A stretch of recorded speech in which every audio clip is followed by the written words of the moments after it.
வணக்கம் நம்மளே TNPSC group 4 தேர்வுக்கான எய்ம்டிஎன் குரூப் 4 சர்வீஸ் பேட்ச்ல நம்ம இன்றைய வகுப்புல வந்து பேரண்டத்தின் இயல்பு பார்ட் 2 வந்து படிக்க இருக்கோம். ஸோ நேற்றைய வகுப்புல பேரண்டத்தின் இயல்பு பார்ட் 1ல நம்ம என்ன பார்த்திருந்தோம் அப்படின்னா வந்து பேரண்டம்னா என்ன அப்படின்னு பார்த்திருந்தோம். பேரண்டம் தோன்றுவதற்கான என்னென்ன தீரிஸ் இருந்தது, அதுல முக்கியமான தீரி என்ன, அதே மாதிரி பேரண்டத்தில் இருக்கக்கூடிய அண்டங்கள் விண்மீன் திரள் மண்டலங்கள் அப்படின்றத நம்ம பார்த்திருந்தோம். அண்ட் நட்சத்திர கூட்டங்கள் அதனுடைய பெயர்கள், முக்கியமான நட்சத்திர கூட்டம் என்னென்ன, நட்சத்திரம் என்ன அப்படின்றது நம்ம பார்த்திருந்தோம். இன்றைய வகுப்புல அதனுடைய தொடர்ச்சியா வந்து பார்த்தீங்கன்னா நம்ம சூரியனை பற்றியும் கோள்கள் பற்றியும் அதே மாதிரி சிறு கோள்கள் பற்றியும் வால் நட்சத்திரங்கள் சொல்லிட்டு இதை பார்த்துட்டு நம்ம சயின்ஸ் அண்ட் டெக்னாலஜி ஓரியன்டா நம்ம அனுப்பின இம்பார்ட்டன்ட் ஸ்பேஸ் மிஷன்ஸ்ல இருக்கக்கூடிய மிக முக்கியமானது, அதுவும் பள்ளி பாட புத்தகத்தில் இருக்கக்கூடிய நம்ம சந்திரயான் 1, சந்திரயான் 2, மங்கள்யான், அதுக்கப்புறம் சேட்டலைட்ஸ் அப்படின்றத நம்ம இந்த வகுப்புல பார்த்து முடிக்க போறோம். இது இல்லாம நம்ம கூடுதலா வந்து பார்த்தீங்கன்னா ஸ்பேஸ் டெக்னாலஜி அப்படின்னு சொல்லிட்டு தனியாவே வந்து பார்த்தீங்கன்னா ஒரு வீடியோவா உங்களுக்கு வந்து நம்ம கரண்ட் அஃபேர்ஸ் ஃபேக்கல்டி மூலமா கொடுக்க போறோம். ஸோ இது வந்து இந்த பேரண்டத்தின் இயல்பு டாபிக்கோட மேட்ச் ஆகிற மாதிரி இருக்கும் முடிச்சிருக்கோம். ஸோ அதையும் நீங்க சேர்த்து படிச்சிட்டீங்க அப்படின்னா அந்த டாபிக் வந்து கம்ப்ளீட் ஆயிடும் அப்படின்னு. ஸோ கரண்ட் அஃபேர்ஸ் நீங்க ரெகுலரா ஃபாலோ பண்ணுறதுக்கு நம்ம ஷெடியூலே வந்து மந்த் வைஸ் கரண்ட் அஃபேர்ஸ் வந்து கொடுத்துருக்கோம். ஸோ அதையும் நீங்கள் வந்து கண்டிப்பாக ஃபாலோ பண்ணணும். ஷெடியூல் இருக்குது அப்படியே ஃபாலோ பண்ணணும். ஸோ டிஸ்கிரிப்ஷனில் உங்களுக்கான ஷெடியூல் வந்து இருக்க போது. ஸோ அந்த ஷெடியூல் நீங்கள் டவுன்லோட் பண்ணிக்கலாம். அதே மாதிரி டெஸ்ட் பேட்சுக்கான ஷெடியூல் அப்படின்றது இருக்கும்.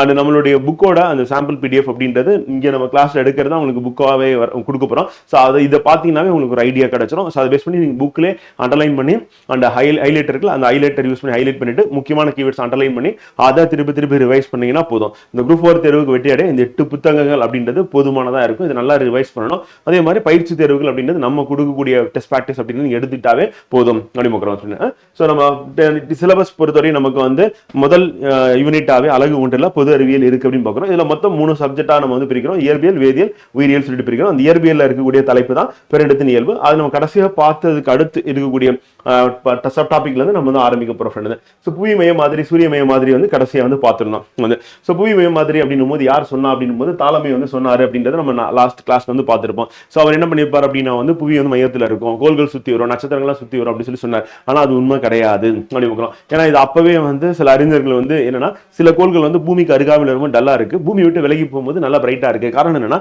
பூமி விட்டு விலகி போகும்போது நடுவில் யாரு இருக்குன்னா சூரியன் இருக்கு. அப்ப சூரியனை சுத்தி வரும்போது என்னன்னா சூரியனுக்கு அந்த பக்கமா அந்த கோள் போகும்போது அந்த கோலை நம்ம பாக்குறோம் அப்படின்னும் போது என்னன்னா நல்லா பிரைட்டா வந்து இருக்கு. ஸோ அப்ப அதை வச்சு என்ன பண்றாங்கன்னா இதுல சம்திங் ஏதோ வேற மாதிரி இருக்கு அப்படின்றத புரிஞ்சுக்கிட்டு அறிஞர்களிடையே டிபேட் டிஸ்கஷன் போகுது. இதை வந்து தீர்த்து வைக்கிறது யாரு அப்படின்னா நிக்கோலஸ் கோப்பர்னிக்கஸ் தான் வந்து சூரிய மையம் மாதிரி சொல்றாரு. சூரியன் வந்து மையத்தில் இருக்கு, எல்லா கோள்களும் அதை சுத்தி வந்துட்டு இருக்கு அப்படின்ற கொள்கை வந்து அவர் வந்து சொல்றாரு. ஸோ அதை நம்ம கடைசியா பார்த்தோம். தொலைநோக்கி கண்டுபிடிச்சதுக்கு அப்புறம் வானியல்ல பெரிய புரட்சி நடந்ததுன்னு சொல்லலாம். காரணம் என்னன்னா நம்ம வெறுங்கண்ணால பார்க்கக்கூடிய கோள்கள் எண்ணிக்கை மொத்தம் 5 தான் வந்து. ஏன்னா பூமியை வந்து ஆல்ரெடி பார்த்துட்டு தான் இருக்கும். அதை விட்டுனா மீதி 5 வந்து வெறுங்கண்ணால் பார்க்கலாம். கடைசி 2 கோள்கள் அப்படின்னு பார்க்கும்பொழுது வந்து நமக்கு யுரேனஸ், நெப்டியூன் அப்படின்றது வந்து தொலைநோக்கியால மட்டும் தான் பார்க்க முடியும். அப்ப தொலைநோக்கி வச்சு கண்டுபிடிக்கப்பட்ட கோள் எதுன்னா இந்த 2 கோள் தான். அதையும் நம்ம பின்னாடி கண்டென்ட்டாவே பார்க்க தான் போறோம் அப்படின்னு. ஸோ ஜோகன் லிப்ரேஷே அப்படின்றவர் தான் என்ன பண்றாரு அப்படின்னா வந்து ஃபர்ஸ்ட் தொலைநோக்கி கண்டுபிடிக்கிறாரு. கலீலியோ கிடையாது. ஸோ கலீலியோ கண்டுபிடிச்ச தொலைநோக்கி வந்து கலீலியோ பயன்படுத்திய தொலைநோக்கி 1609 வந்து. ஸோ அப்ப அந்த ஜோகன் லிப்ரேஷே அப்படின்றவர் தான் என்ன பண்றாருன்னா நமக்கு தொலைநோக்கி கண்டுபிடிக்கிறார். அவர் நெதர்லாந்து நாட்டை சேர்ந்த கண்ணாடி கடைக்காரர் அப்படின்னு 1608 அப்படின்னு. இதுவும் நம்ம வந்து ஒளி அப்படின்ற தலைப்பு படிக்கும் போது திருப்பியும் கலீலியோ பத்தியும் ஜோகன் லிப்ரேஷே பத்தி நம்ம டிஸ்கஸ் பண்ணுவோம். ஸோ அதனால இந்த இடத்துல நம்ம அடுத்து கடந்து போயிடலாம். புவிசார் சுற்றுப்பாதை அப்படின்றது வந்து ஒரு சுற்றுப்பாதைன்னு ஒண்ணு இருக்கு. அது என்ன அப்படின்னு சொல்லி கேட்டீங்கன்னா ஃப்ரெண்ட் வந்து நம்ம பூமி அப்படின்றது வந்து என்ன எங்க இருக்கு அப்படின்னா அதோட பொசிஷன் அப்படின்னு எடுத்துட்டோம் அப்படின்னா வந்து எதை சுத்தி வந்துட்டு இருக்கு அப்படின்னா வந்து சூரியனை சுத்தி வந்துட்டு இருக்கு. அப்ப அந்த பூமியை சுத்தி நம்ம அனுப்பக்கூடிய அந்த செயற்கைக்கோள் சுத்தி வருதுல, ஸோ அந்த சுத்தி வரக்கூடிய அந்த செயற்கைக்கோள் சுற்றி வர பாதை அப்படின்றது ஒரு பர்டிகுலர் பாயிண்ட்ல தான், ஒரு பர்டிகுலர் குறிப்பிட்ட பாதை என்ன பண்ணும் அப்படின்னா பூமியோட சேர்ந்த மாதிரி சுத்தம். அப்ப பூமியோட அந்த இயக்கத்துக்கு தகுந்த மாதிரி என்ன பண்ணும் அப்படின்னா வந்து அங்க இருக்கக்கூடிய சேட்டலைட்டை சுத்தி வரும் அப்படின்னு. அப்ப இந்த சேட்டலைட் சுத்தி வரக்கூடியது எல்லாமே வந்து பாத்தீங்கன்னா இந்த புவிசார் சுற்றுப்பாதை அப்படின்னு நம்ம சொல்லுவோம். உதாரணத்துக்கு நம்ம வந்து மேப்பை பார்த்தாவே நமக்கு தெரியும்.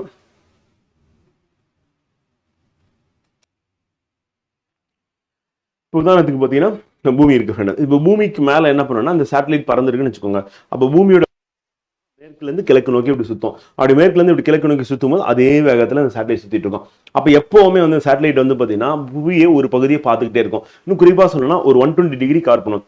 அப்போ இந்திய பெருங்கடல் மேலே ஒரு சேட்டலைட் வந்து செயற்கைக்கோள் வந்து நம்ம நிப்பாட்டிருக்கோம், நிலைநிறுத்திருக்கோம் அப்படின்னா, ஸோ அது என்ன பண்ணணும்னா பூமியோட சுழற்சி வேகத்துக்கு தகுந்த மாதிரி சுத்தம். அப்போ இது பூமியை சுற்றக்கூடிய காலம் அப்படின்னா அதுவும் 24 மணி நேரம் இருக்கும் அப்படி பார்க்கலாம். இதுதான் வந்து அந்த புவியின் சுற்றுப்பாதை அப்படின்னு பார்க்குறோம். இந்த சுற்றுப்பாதைன்னா பர்டிகுலராக அந்த ஆல்டிடியூடு போகும்போது, அந்த உயரத்துக்கு போகும்போது மட்டும்தான் என்ன பண்ண முடியும்னா அது புவியோட வந்து பார்த்தீங்கன்னா அந்த சின்க்ரோனைஸ் ஆகிறது, ஒத்திசைவு அப்படின்றது நிகழும் அப்படின்னு பார்க்கலாம். ஸோ அப்படி ஒரு சுற்றுப்பாதை இருக்கா அப்படின்னா கண்டிப்பாக இருக்கு அப்படின்னு பார்க்குறோம். அப்போ குறிப்பிட்ட உயரம் மட்டும் நிலைப்பாட்டால் இது வரையறுக்கப்படுகிறது பர்டிகுலரான ரைட்ல அப்படின்னு பார்க்குறோம். அந்த நிபந்தனை பூர்த்தி செய்யும் ஒரே ஒரு தனித்துவமான சுற்றுப்பாதை மட்டுமே இருக்க முடியும். அப்ப சுற்றுப்பாதை அப்படின்னா தனித்துவமான ஒரு சுற்றுப்பாதை.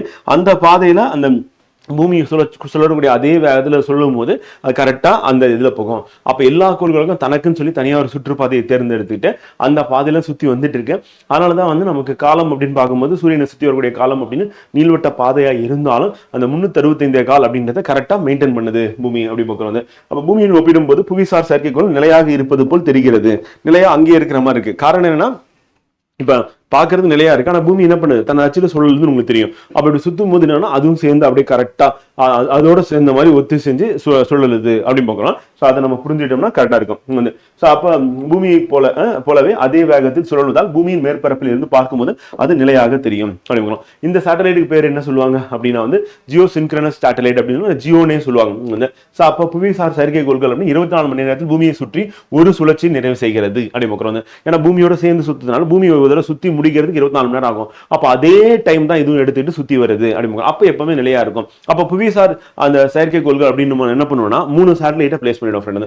ஒரு சேட்டலைட் 120 டிகிரி, இன்னொரு சேட்டலைட் 120 டிகிரி, இன்னொரு சேட்டலைட் 120 டிகிரி. அப்ப மொத்தம் 320 டிகிரி கவர் பண்ணும். அப்போ உலகம் முழுக்க நம்ம வந்து கம்யூனிகேட் பண்ணணும், டெலிகாஸ்ட் பண்ணணும், பிராட்காஸ்ட் பண்ணணும் அப்படின்னு நினைச்சோம்னா அப்ப நமக்கு எத்தனை சேட்டலைட் தேவைப்படும் அப்படின்னா வந்து நம்ம அந்த புவிசார் செயற்கைக்கோள் அப்படின்னும், அதாவது ஜியோ ஸ்டேஷனரி சேட்டலைட் அப்படின்னு சொல்லி சொல்லுவோம். அப்ப அந்த புவிசார் நிலையான செயற்கைக்கோள் அப்படின்றது மொத்தம் 3 இருந்தா போதும் நம்ம உலகம் முழுக்க கம்யூனிகேட் பண்ணலாம். இப்போ எக்ஸாம்பிள் வந்து ஃபுட்பால் வந்து வேர்ல்டு கப் மேட்ச் நடந்தது. அப்ப நமக்கு அர்ஜென்டினாவுக்கும் வந்து ஸ்பெயினுக்கும் நடுவில் ஸ்பெயின் வந்து வின் பண்ணாங்க. ஸோ அந்த மேட்சை லைவா நம்ம இந்தியாவில் எப்படி பார்க்க முடிஞ்சதுன்னா இந்த செயற்கைக்கோளை நம்ம பயன்படுத்தினால தான் பார்க்க முடிஞ்சது. அப்ப இல்லைன்னா என்ன ஆகும், இதுக்கு முன்னாடி ஒலிம்பிக் கேம்ஸ் வந்து இந்த செயற்கைக்கோள் கண்டுபிடிக்க முடியாது முன்னாடி என்ன பண்ணுவாங்கன்னா ரெக்கார்ட் பண்ணி அந்த ரெக்கார்ட் பண்ண அந்த டேப் என்ன பண்ணுவாங்கன்னா அனுப்புவாங்க. அப்ப விமானத்து மூலியமா அனுப்பி அந்த விமானம் வந்து எப்போ வந்து சேருதோ அப்பதான் நம்ம பார்க்க முடியும். அப்ப கிட்டத்தட்ட வேர்ல்டு கப் மேட்ச் நடந்து 2 நாள் கழிச்சு என்ன பண்ண முடியும்னா மேட்ச் எப்படி நடந்ததுன்னு சொல்லி மற்ற நாடுகளில் பார்க்க முடியும். இப்போ நம்ம லைவா பார்க்குறோம் அப்படின்னா அதுக்கு காரணம் என்னன்னா அந்த ஜியோ ஸ்டேஷனரி சேட்டலைட் அப்படின்னு நம்ம சொல்லுவோம் வந்து பார்த்தீங்கன்னா, இல்லை ஜியோ அப்படின்னு நம்ம சொல்லுவோம். ஸோ அந்த சேட்டலைட் தான் அது காரணம். அது 24 மணி நேரம் எடுத்துக்கும் ஒரு சுழற்சி அப்படின்னு பார்க்கணும். ஸோ இது நம்ம நோட் பண்ணு. அப்புறம் விக்ரம் சாராபாய் விண்வெளி மையம் எங்க இருக்கு அப்படின்னா வந்து விக்ரம் சாராபாய், அதாவது சதீஷ் தவான் ஸ்பேஸ் சென்டர் அப்படின்றது ஸ்ரீஹரிகோட்டான்னு சொல்லுவோம். ஸோ அது வந்து ஸ்ரீஹரிகோட்டால இருக்கு. வந்து விக்ரம் சாராபாய் விண்வெளி மையம் எங்க இருக்கு அப்படின்னா வந்து திருவனந்தபுரத்தில் இருக்கு. ஸோ அப்போ விஎஸ்எஸ்சி அப்படின்றது வந்து இந்த விக்ரம் சாராபாய் அப்படின்னு முக்கியமான வந்து ஸ்பேஸ் சயின்டிஸ்ட் அப்படின்னு பார்க்கிறோம். இந்த இஸ்ரோ உருவாக இவர் காரணமா இருந்தார் அப்படின்னு. ஸோ முக்கியமான ஒரு நபரா இருக்கார். இவருடைய பேர்ல தான் என்ன பண்ணுவாங்கன்னா சந்திராயனுக்கு நம்ம அனுப்பிய விண்கலத்துல அந்த லேண்டர் தரையிறங்கக்கூடிய லேண்டரோட பேர் என்ன வச்சிருப்பாங்கன்னா விக்ரம் அப்படின்னு வச்சிருப்பாங்க. வந்து அதுல இருந்து வெளியே வந்த ரோபோட்டோட பேர் வந்து பிரக்யா அப்படின்னு சொல்லி வச்சிருப்பாங்க வந்து பாத்தீங்கன்னா. ஸோ அது வந்து உளவி அப்படின்னு பார்க்கிறோம். ஸோ இந்த பேரெல்லாம் நமக்கு வந்து எக்ஸாம் பாயிண்ட் ஆஃப் இம்பார்ட்டன்ட் கேட்கறதுக்கான வாய்ப்பு இருக்கு. நம்ம பின்னாடி அந்த அதுக்கான கண்டென்ட் இருக்கு சந்திராயன் பார்க்கும்போது நம்ம பார்த்துருவோம். வந்து இப்போ ஒரு கோள் வந்து ஒரு நாளின் அளவு அப்படின்னு எடுக்கும்போது இப்போ பூமி அப்படின்னு எடுத்துக்கும் போது நம்ம எவ்வளோ நேரம் ஆகுது ஒரு நாள் அப்படின்னு நம்ம எடுத்துட்டோம் அப்படின்னா வந்து 23.93 மணி நேரம் அப்படின்னு பார்க்குறோம். வந்து ஸோ அதில் கொஞ்சம் குறைவாக தான் இருக்கும். நம்ம கிளாக் அதுக்கு தகுந்த மாதிரி அட்ஜஸ்ட் பண்ணி நம்ம செட் பண்ணியிருக்கோம் அப்படின்னு பார்க்குறோம். இப்போ அடுத்து வந்து வெள்ளி அப்படின்னு பார்க்கும்போது வந்து பார்த்தீங்கன்னா எவ்வளோ மணி நேரம் எடுத்துக்குது அப்படின்னு 243 நாட்கள் எடுத்துக்குது. வந்து ஸோ அப்போ தன்னுடைய அச்சில் சுழலும் போது அது வந்து எத்தனை நாள் எடுத்துக்குதுன்னா ஒரு நாள்லாம் இப்போ எக்ஸாம்பிள் இதான் வெள்ளின்னு வச்சுக்கோங்க ஃப்ரெண்டு, இது சுற்றி முடிக்கிறதுக்கு 243 நாள் ஆகுது. வந்து அப்போ கிட்டத்தட்ட வந்து நமக்கு வந்து 121.5 நாட்கள் வந்து பகலும் 121.5 நாட்கள் வந்து இரவுன்னு இருக்கும். இப்ப நமக்கு 24 மணி நேரம் நம்ம தோராயமா எடுத்துக்கிட்டோம் அப்படின்னா 12 மணி நேரம் பகல் 12 மணி நேரம் இரவு அப்படின்னு நமக்கு இருக்கும். அப்ப வெள்ளி வந்து மிகவும் மெதுவாக தனது அச்சில் சுழலக்கூடிய கோள் அப்படின்னு பார்க்கிறோம். அப்ப வேகமா சுத்தக்கூடிய கோள் எது அப்படின்னு பாத்தீங்கன்னா அது வந்து வியாழன். அது வந்து எவ்வளவு நேரம் எடுத்துக்குது அப்படின்னா 9.92 10 மணி நேரம் தோராயமா நம்ம எடுத்துக்கலாம். அப்ப வியாழன் கோள் அப்படின்னு பார்க்கும்போது உங்களுக்கு பகல் நேரம் இரவு 5 மணி நேரம் தான். வந்து அப்ப 10 மணி நேரத்துல அடுத்த நாளே வந்துடும். வந்து அப்ப நீங்க வந்து ஆஃபீஸ் போனீங்க அப்படின்னா வந்து உங்களுக்கு மொத்தமாவே வியாழன் கோள்ல வந்து ஒர்க்கிங் ஹவர்ஸ் எவ்வளவு இருக்கும் அப்படின்னு பாத்தீங்கன்னா ஒரு 3 மணி நேரம் தான் ஆஃபீஸ் ஹவர்ஸ் இருக்கும். ஏன்னா போறதுக்கு ஒரு மணி நேரம் ஆகும், வரதுக்கு ஒரு மணி நேரம் ஆகுதுன்னு வச்சுட்டா 3 மணி நேரம் ஒர்க் பண்ண போறீங்க. திருப்பி வந்து வீட்டில் வந்து சாப்பிட்டு நீங்க படுத்து தூங்குறீங்கன்னா 4 மணி நேரம் தான் தூங்க முடியும். அடுத்து திருப்பி சூரியன் உதிச்சிடும். அப்ப வியாழன் கோள்ல ஒரு சப்போஸ் நம்ம உயிர் வாழணும் அப்படின்னா நமக்கு ஒரு நாள் அப்படின்றது எவ்வளவு அப்படின்னா மொத்தமாவே 10 மணி நேரம். அப்ப நம்மளோட வேலை செய்யக்கூடிய நேரம் வந்து 3 மணி நேரம், நம்ம தூங்கக்கூடிய நேரம் வந்து பாத்தீங்கன்னா அதுவும் ஒரு 3 மணி நேரமா தான் இருக்கும். அவ்வளவுதான். ஏன்னா நம்ம 3 மணி நேரம் வேலை பார்க்கறோம், 3 மணி நேரம் தூங்கிட்டோம், 6 மணி நேரம் போச்சுன்னா மீதி 4 மணி நேரம் தான் இருக்கு. அப்ப ரெஃப்ரெஷ் ஆகிறது போறது வரதுன்னு சொல்லிட்டு அதுக்கு டைம். அப்ப ரொம்ப ஷார்ட்டா வந்து டே அண்ட் நைட் எங்க இருக்குன்னா வியாழன்ல இருக்கு அப்படி பார்க்கிறோம். இப்ப நம்ம கோள்கள் எல்லாமே வந்து பாத்தீங்கன்னா அது தூரத்தை பொறுத்து என்ன ஆகலைன்னா இந்த சுழற்சி காலம் அப்படின்றது டிசைட் ஆகல. அப்ப ஆச்சரியமான விஷயம் என்னன்னா சொல்லக்கூடிய கோள் தனது அச்சில்னா வியாழன். மிகவும் மெதுவாக சொல்லக்கூடிய கோள் எது அப்படின்னா வந்து வெள்ளி வந்து. அப்ப மெதுவாக இது வந்து வேகமாக, அப்ப வேகமாக சொல்லக்கூடியது, இது வந்து மெதுவாக சொல்லக்கூடியது அப்படின்னு ஞாபகம் வச்சுக்கணும். ஆனா இது எல்லாமே ஜோடி ஜோடியா இருக்கும். பாத்தீங்கன்னா உங்களுக்கு தெரியும் புதனும் வெள்ளி எப்படி இருக்குன்னு பாருங்க. நாள் கணக்கா வந்து பாத்தீங்கன்னா தனது அச்சில சொல்லணும், மெதுவா சொல்லணும். இப்ப புதன் பாருங்க 58 நாள், வியாழன் வந்து சரி வெள்ளி வந்து 243 நாள் அனுமதிக்கிறோம். அப்ப இது ரெண்டும் ஒரு ஜோடி வந்து.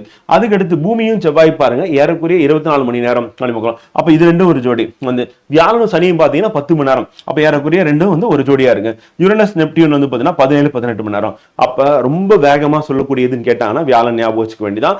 தோராயமாக 10 மணி நேரம் அடிக்கணும். அதே மெதுவாக சொல்லக்கூடியது எதுன்னா வெள்ளி அப்படின்னு பார்க்கணும். அது 243 நாட்கள் அடிக்கணும். இது ரெண்டு தான் நம்ம கேள்வி கேட்பாங்க. ஆனா இதுல ஜோடி ஜோடியா இருக்கு அப்படின்றத நம்ம பார்த்து தெரிஞ்சுக்கலாம். சூரியன் உட்புற அமைப்பு அப்படின்னு எடுக்கும்போது ஃப்ரெண்ட் சூரியனுக்குள்ள அதாவது நம்ம எர்த்து இதுதான் வந்து. இப்ப இந்த பூமியை எடுத்துட்டு சூரியனுக்குள்ள வச்சீங்கன்னா இந்த மாதிரி எத்தனை பூமியை உள்ள வைக்கலாம் அப்படின்னு பாத்தீங்கன்னா 13 லட்சம் பூமியை வைக்கலாம். அப்ப 1.3 மில்லியன் மடங்கு பெருசு அப்படிங்கிறோம். மில்லியன்னா 10 லட்சம், 1.3 மில்லியன்னா 13 லட்சம் வந்து. அப்ப 13 லட்சம் வந்து பாத்தீங்கன்னா பூமியை எடுத்துட்டு வைக்கலாம். அவ்வளோ பெருசு. அதனாலதான் நம்ம சூரியனை இமேஜின் பண்ண முடியாத அளவுக்கு பெருசா இருக்கு அது அப்படின்னு சொல்லி சொல்றோம். ஆனா இங்க இருந்து பார்க்கும்போது சின்னதா நமக்கு தெரியுது வந்து. பக்கத்துல போய் பாத்தீங்கன்னா பிரம்மாண்டமா இருக்கும். ஆனா ஏன்னா இப்ப சூரியன் இப்படி இருக்குன்னா நம்ம பூமி வந்து ஒரு புள்ளியா தான் இருக்கும் வந்து. இப்ப இந்த புள்ளி மாதிரி 13 லட்சம் புள்ளி உள்ள வைக்கலாம் அப்படின்னு யோசிச்சு பாருங்க. அவ்வளோ பெருசு வந்து யாருன்னா வந்து சூரியன். அப்ப நம்ம வந்து பாத்தீங்கன்னா எப்படி இருப்போம் அப்படின்னா வந்து ஒரு மைக்ரோ ஆர்கனிசம் மாறிடும். ஒரு பாக்டீரியா மாதிரி கண்ணுக்கே தெரியாத ஒரு உயிரினமா வந்து நம்ம வந்து சூரியனை கம்பேர் பண்ணும்போது நம்ம வந்து இருப்போம் அப்படி பார்க்கலாம். சோ அந்த அளவுக்கு சிறியதா தான் நம்ம இருக்கிறோம் அப்படி பார்க்கலாம். அடுத்து பூமியில இருந்து அதனுடைய தொலைவு எவ்வளவு தூரத்துல இருக்கு சூரியன் அப்படின்னு பாத்தீங்கன்னா ஏறத்தாழ 150 மில்லியன் கிலோமீட்டர் அடிமக்கிறோம். சோ அப்ப நமக்கும் சூரியனுக்கும் இடையே உள்ள தூரம் அப்படின்னு எடுத்துட்டா 150 மில்லியன். இதை நம்ம என்ன சொல்லுவோம்னா ஒரு வானியல் அலகு அப்படின்னு நம்ம சொல்லுவோம். அப்ப நம்ம தூரங்களை கணக்கிடுறதுக்கு நம்ம பயன்படுத்தும் போது ஒளியாண்டு அப்படின்றத நம்ம பயன்படுத்துறோம். அப்புறம் 1 பெர்செக் அப்படின்றத நம்ம பயன்படுத்துறோம். சோ அதுக்கு அடுத்து ஒரு ஏயு அப்படின்னு சொல்லி சொல்லுவோம். ஒரு ஆஸ்ட்ரானமிக்கல் யூனிட் அப்படின்னும் போது வந்து ஒரு வானியல் அலகுன்னு பாக்குறோம். இது எல்லாமே வந்து நம்ம பேரண்டத்துல நம்ம தொலைவுக்காக நட்சத்திரங்களுக்கு தொலைவு கோள்களுக்கு இடையான தொலைவு வந்து மெஷர் பண்றதுக்கு நம்ம யூஸ் பண்றோம் அப்படிங்களா. அடுத்த சூரியனின் ஈர்ப்பு விசை அப்படின்றது என்னன்னா ரொம்ப பெருசாகவும் இருக்குல்ல. கேசியஸ் பிளானட் சாரி கேசியஸ் வாயு வந்து நிறைந்ததா வந்து இது இருக்குன்னா சூரியன் இருக்கு. அப்ப ஸ்டார் எல்லாமே வாயு நிறைந்ததுதான். ஆனா அதனுடைய ஈர்ப்பு விசை வந்து 28 மடங்கு அப்படிங்கிறோம். இப்ப உதாரணத்துக்கு உங்களுடைய நிறை அப்படின்றது இங்க பூமியில வந்து 50 கிலோ இருக்கீங்க அப்படின்னு வச்சுப்போம் ஃப்ரெண்ட்.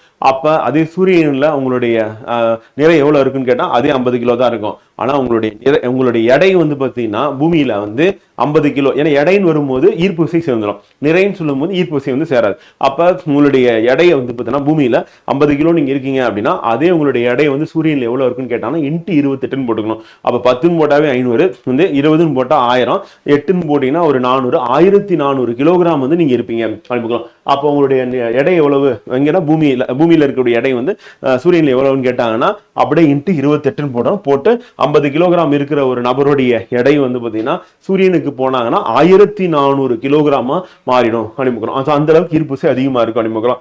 அப்போ அவ்வளவு ஈர்ப்பு விசை இருந்தா முதல்ல நம்ம நிக்க முடியுமானே தெரியல. ஏன்னா ரெண்டு கையும் போயிட்டு தரையில போயிட்டு ஒட்டிக்கும். எப்படி மேக்னெட்ல போயிட்டு அட்டாச் ஆகுதோ அந்த மாதிரி ஒட்டிக்கிற நிலைமை நமக்கு ஏற்படும். புறப்பரப்பு வெப்பநிலை அப்படின்னு பார்க்கும்போது அந்த சூரியனை சுத்தி வெளியே இருக்கக்கூடிய அந்த வெப்பநிலை வந்து 5500 இருந்து 6000 டிகிரி செல்சியஸ் அப்படிங்கிறோம். உள்ளக வெப்பநிலை எவ்வளவு இருக்கு அப்படின்னா 15 மில்லியன் டிகிரி செல்சியஸ் இருக்கும். ஸோ அப்போ உள்ள வந்து 15 மில்லியன் டிகிரி செல்சியஸும் புறப்பரப்புல வந்து பாத்தீங்கன்னா நமக்கு 5500 இருந்து 6000 டிகிரி செல்சியஸும் இருக்கு அப்படிங்கிறோம். இது வந்து 15 மில்லியன் புக்ல வந்து ஒரு இடத்துல வந்து 1.5 கொடுத்துருக்காங்க. ஆனா அது நாங்க 15 மில்லியன் அப்படின்றது கரெக்டானது அப்படிங்கிறோம். பொதிந்துள்ள பொருட்கள் அப்படின்னு பார்க்கும்போது அதுல என்ன இருக்குப்பா ஹைட்ரஜன் இருக்கு, ஹீலியம் இருக்கு.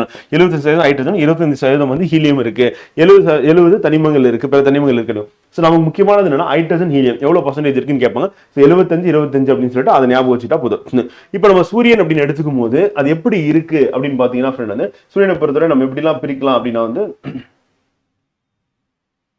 வெளியில இருந்து ஒரு 3 அடுக்காவும் உள்ள இருந்து ஒரு 3 அடுக்காவும் நம்ம பிரிக்கலாம். அப்போ டோட்டலா சூரியன் அப்படின்னு எடுக்கும்போது வந்து மொத்தம் நம்ம 6 பாயிண்ட்ஸ் வந்து பார்த்தீங்கன்னா நம்ம பண்ற மாதிரி இருக்கு. ஸோ அது என்னென்ன அப்படின்றத பார்ப்போங்க வந்து. ஸோ அப்போ சூரியன் நம்ம பிரிக்கும் போது எப்படி பிரிக்கலாம் அப்படின்னு பார்த்தீங்கன்னா,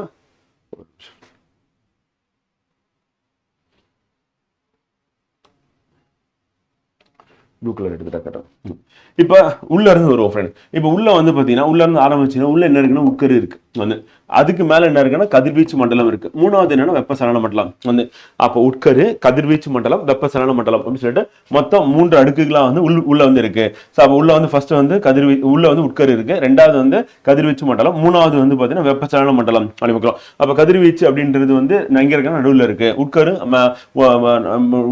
உட்கரு வந்து சென்டர்ல இருக்கு, மையத்துல இருக்கு அப்படிங்கிறோம். ஸோ வெளியே என்ன இருக்கு அப்படின்னா வெப்பசலன மண்டலம் எடுக்கணும். இப்போ மேல வந்தோம்னா அதனுடைய லேயர் நம்ம எப்படி அட்மாஸ்பியர்ல வந்து நம்ம எப்படி பிரிக்கிறோமோ, அதாவது வந்து troposphere, stratosphere, mesosphere, ionosphere, exosphere அப்படின்னும். அப்ப அடி அடுக்கு அப்படின்னு சொல்லுவோம். அதுக்கு அடுத்து வந்து பாத்தீங்கன்னா படையடுக்குன்னு சொல்லுவோம். அதுக்கு அடுத்து இடையடுக்குன்னு சொல்லுவோம். அதுக்கு அடுத்து அயனி அடுக்கு அப்படின்னு சொல்லுவோம். அதுக்கு அடுத்து வெளி அடுக்குன்னு சொல்லுவோம். இப்ப அந்த வளிமண்டலம் எப்படி நம்ம பிரிக்கிறோமோ அதே மாதிரி சூரியனுக்கு நம்ம என்ன பண்ணோம்னா மேல் பரப்புல நம்ம என்ன பண்ணோம் 3ஆ வந்து பிரிக்கிறோம். அதே பூமி அப்படின்னு எடுக்கும்போது வந்து ஓடு, அதுக்குள்ள போனீங்கன்னா கவசம், அதுக்குள்ள போனீங்கன்னா கருவம் அப்படிங்கிறோம். ஸோ அப்ப எர்த்துக்குள்ள போகும்போது நம்ம பிரிக்கக்கூடிய பகுதி வந்து மொத்தம் 3ஆ வந்து பிரிப்போம். இது வந்து ஓடு அப்படின்னு நம்ம சொல்லுவோம். அடுத்து வந்து ரெண்டாவது கவசம் சொல்லுவோம், மூணாவது வந்து கருவம் அப்படின்னு சொல்லுவோம். அப்ப அதே மாதிரிதான் நம்ம சூரியனுக்கு போகும்போது என்ன ஆகுதுன்னா வெப்பச்சலன மண்டலம் அப்படின்றது வந்து பாத்தீங்கன்னா வெளிப்பகுதி, அடுத்து கதிர்வீச்சு மண்டலம், அடுத்து உட்கரு. அப்ப மையத்துல இருந்து வந்தோம் அப்படின்னா உட்கரு, கதிர்வீச்சு மண்டலம், வெப்பச்சலன மண்டலம் அப்படின்றது அதனுடைய அடுக்கா இருக்கு அப்படிங்கிறோம். இப்போ சூரியனுடைய வெளிப்பரப்பு அப்படின்னு எடுக்கும்போது என்னென்னலாம் இருக்கு அப்படின்னா வந்து பாத்தீங்கன்னா ஃபர்ஸ்ட் என்ன ஆரம்பிக்கிறோம் அப்படின்னா வந்து மேற்பரப்பு வழிதல் அப்படிங்கிற வெப்பச்சலனத்துக்கு அடுத்து மேற்பரப்பு வழிதல். ரெண்டாவது வந்து ஒளிமண்டலம் அப்படிங்கிறோம். ஸோ மூணாவது என்ன அப்படின்னா வந்து நிறமண்டலம் அப்படிங்கிறோம். ஸோ அப்போ மொத்தமா மூணாவது பிரியுது அப்படின்னு. அப்போ மேற்பரப்பு வழிதல், அடுத்து ஒளிமண்டலம், அடுத்து நிறமண்டலம் சொல்லிட்டு சூரியனுடைய வெளிப்பரப்புல இருக்கக்கூடிய மண்டலங்களா இது வந்து பிரியுது. அப்போ சூரியனை சுத்தி காணக்கூடிய அந்த ஒளி வட்டம் அப்படின்றது வந்து கொரோனா நம்ம ஆங்கிலத்தில் வந்து சொல்லுவோம். ஸோ அந்த ஒளி வட்டம் அப்படின்னா சூரியனுக்கு வெளியில சுத்தி காணப்படும். இப்போ உதாரணத்துக்கு வந்து அந்த கொரோனா எப்ப பார்க்கலாம் நல்லா அப்படின்னா வந்து சூரியனை வந்து பார்த்தீங்கன்னா யார் வந்து மறைப்பா அப்படின்னா இது வந்து நிலவுன்னு இமேஜின் பண்ணிக்கோங்க. அப்ப நிலவு வந்து மறைக்கும் போது அந்த சூரியனை சுத்தி நமக்கு என்ன காணப்படும், ஒரு ஒளிவட்டம் காணப்படும். ஸோ அதுதான் வந்து கொரோனா அப்படின்னு நம்ம சொல்லுவோம். ஸோ அந்த கரோனா அல்லது ஒளிவட்டம் அப்படின்னு சொல்லிட்டு நம்ம 2 விதமா கூட எடுத்துக்கலாம். கரோனா வந்து அல்லது ஒளிவட்டம் அப்படின்னு சொல்லிட்டு நம்ம 2 விதமா இதை எடுத்துக்கலாம் அப்படின்னு பார்க்கிறோம். ஸோ அது நமக்கு இம்பார்ட்டன்ட். அடுத்து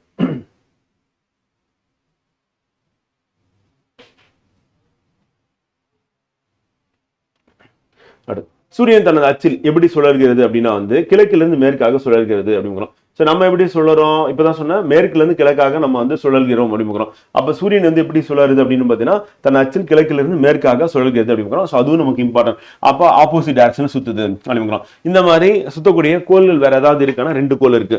இப்போ பூமி எடுத்துக்கிட்டீங்கன்னா ஃப்ரெண்ட் வந்து இப்போ பூமி எப்படி சுத்துதுன்னா மேற்குல இருந்து கிழக்காக சுத்துது. சித்த டைரக்ஷன் வந்து அப்போ இது வெஸ்ட், இது வந்து ஈஸ்ட், இப்படி சுத்துது தனது அச்சில் அப்படிங்கிறோம். ஆனா சூரியன் நான் இது இமேஜின் பண்ணீங்கன்னா ஆப்போசிட்ல சுத்துது, கிழக்குல இருந்து மேற்காக.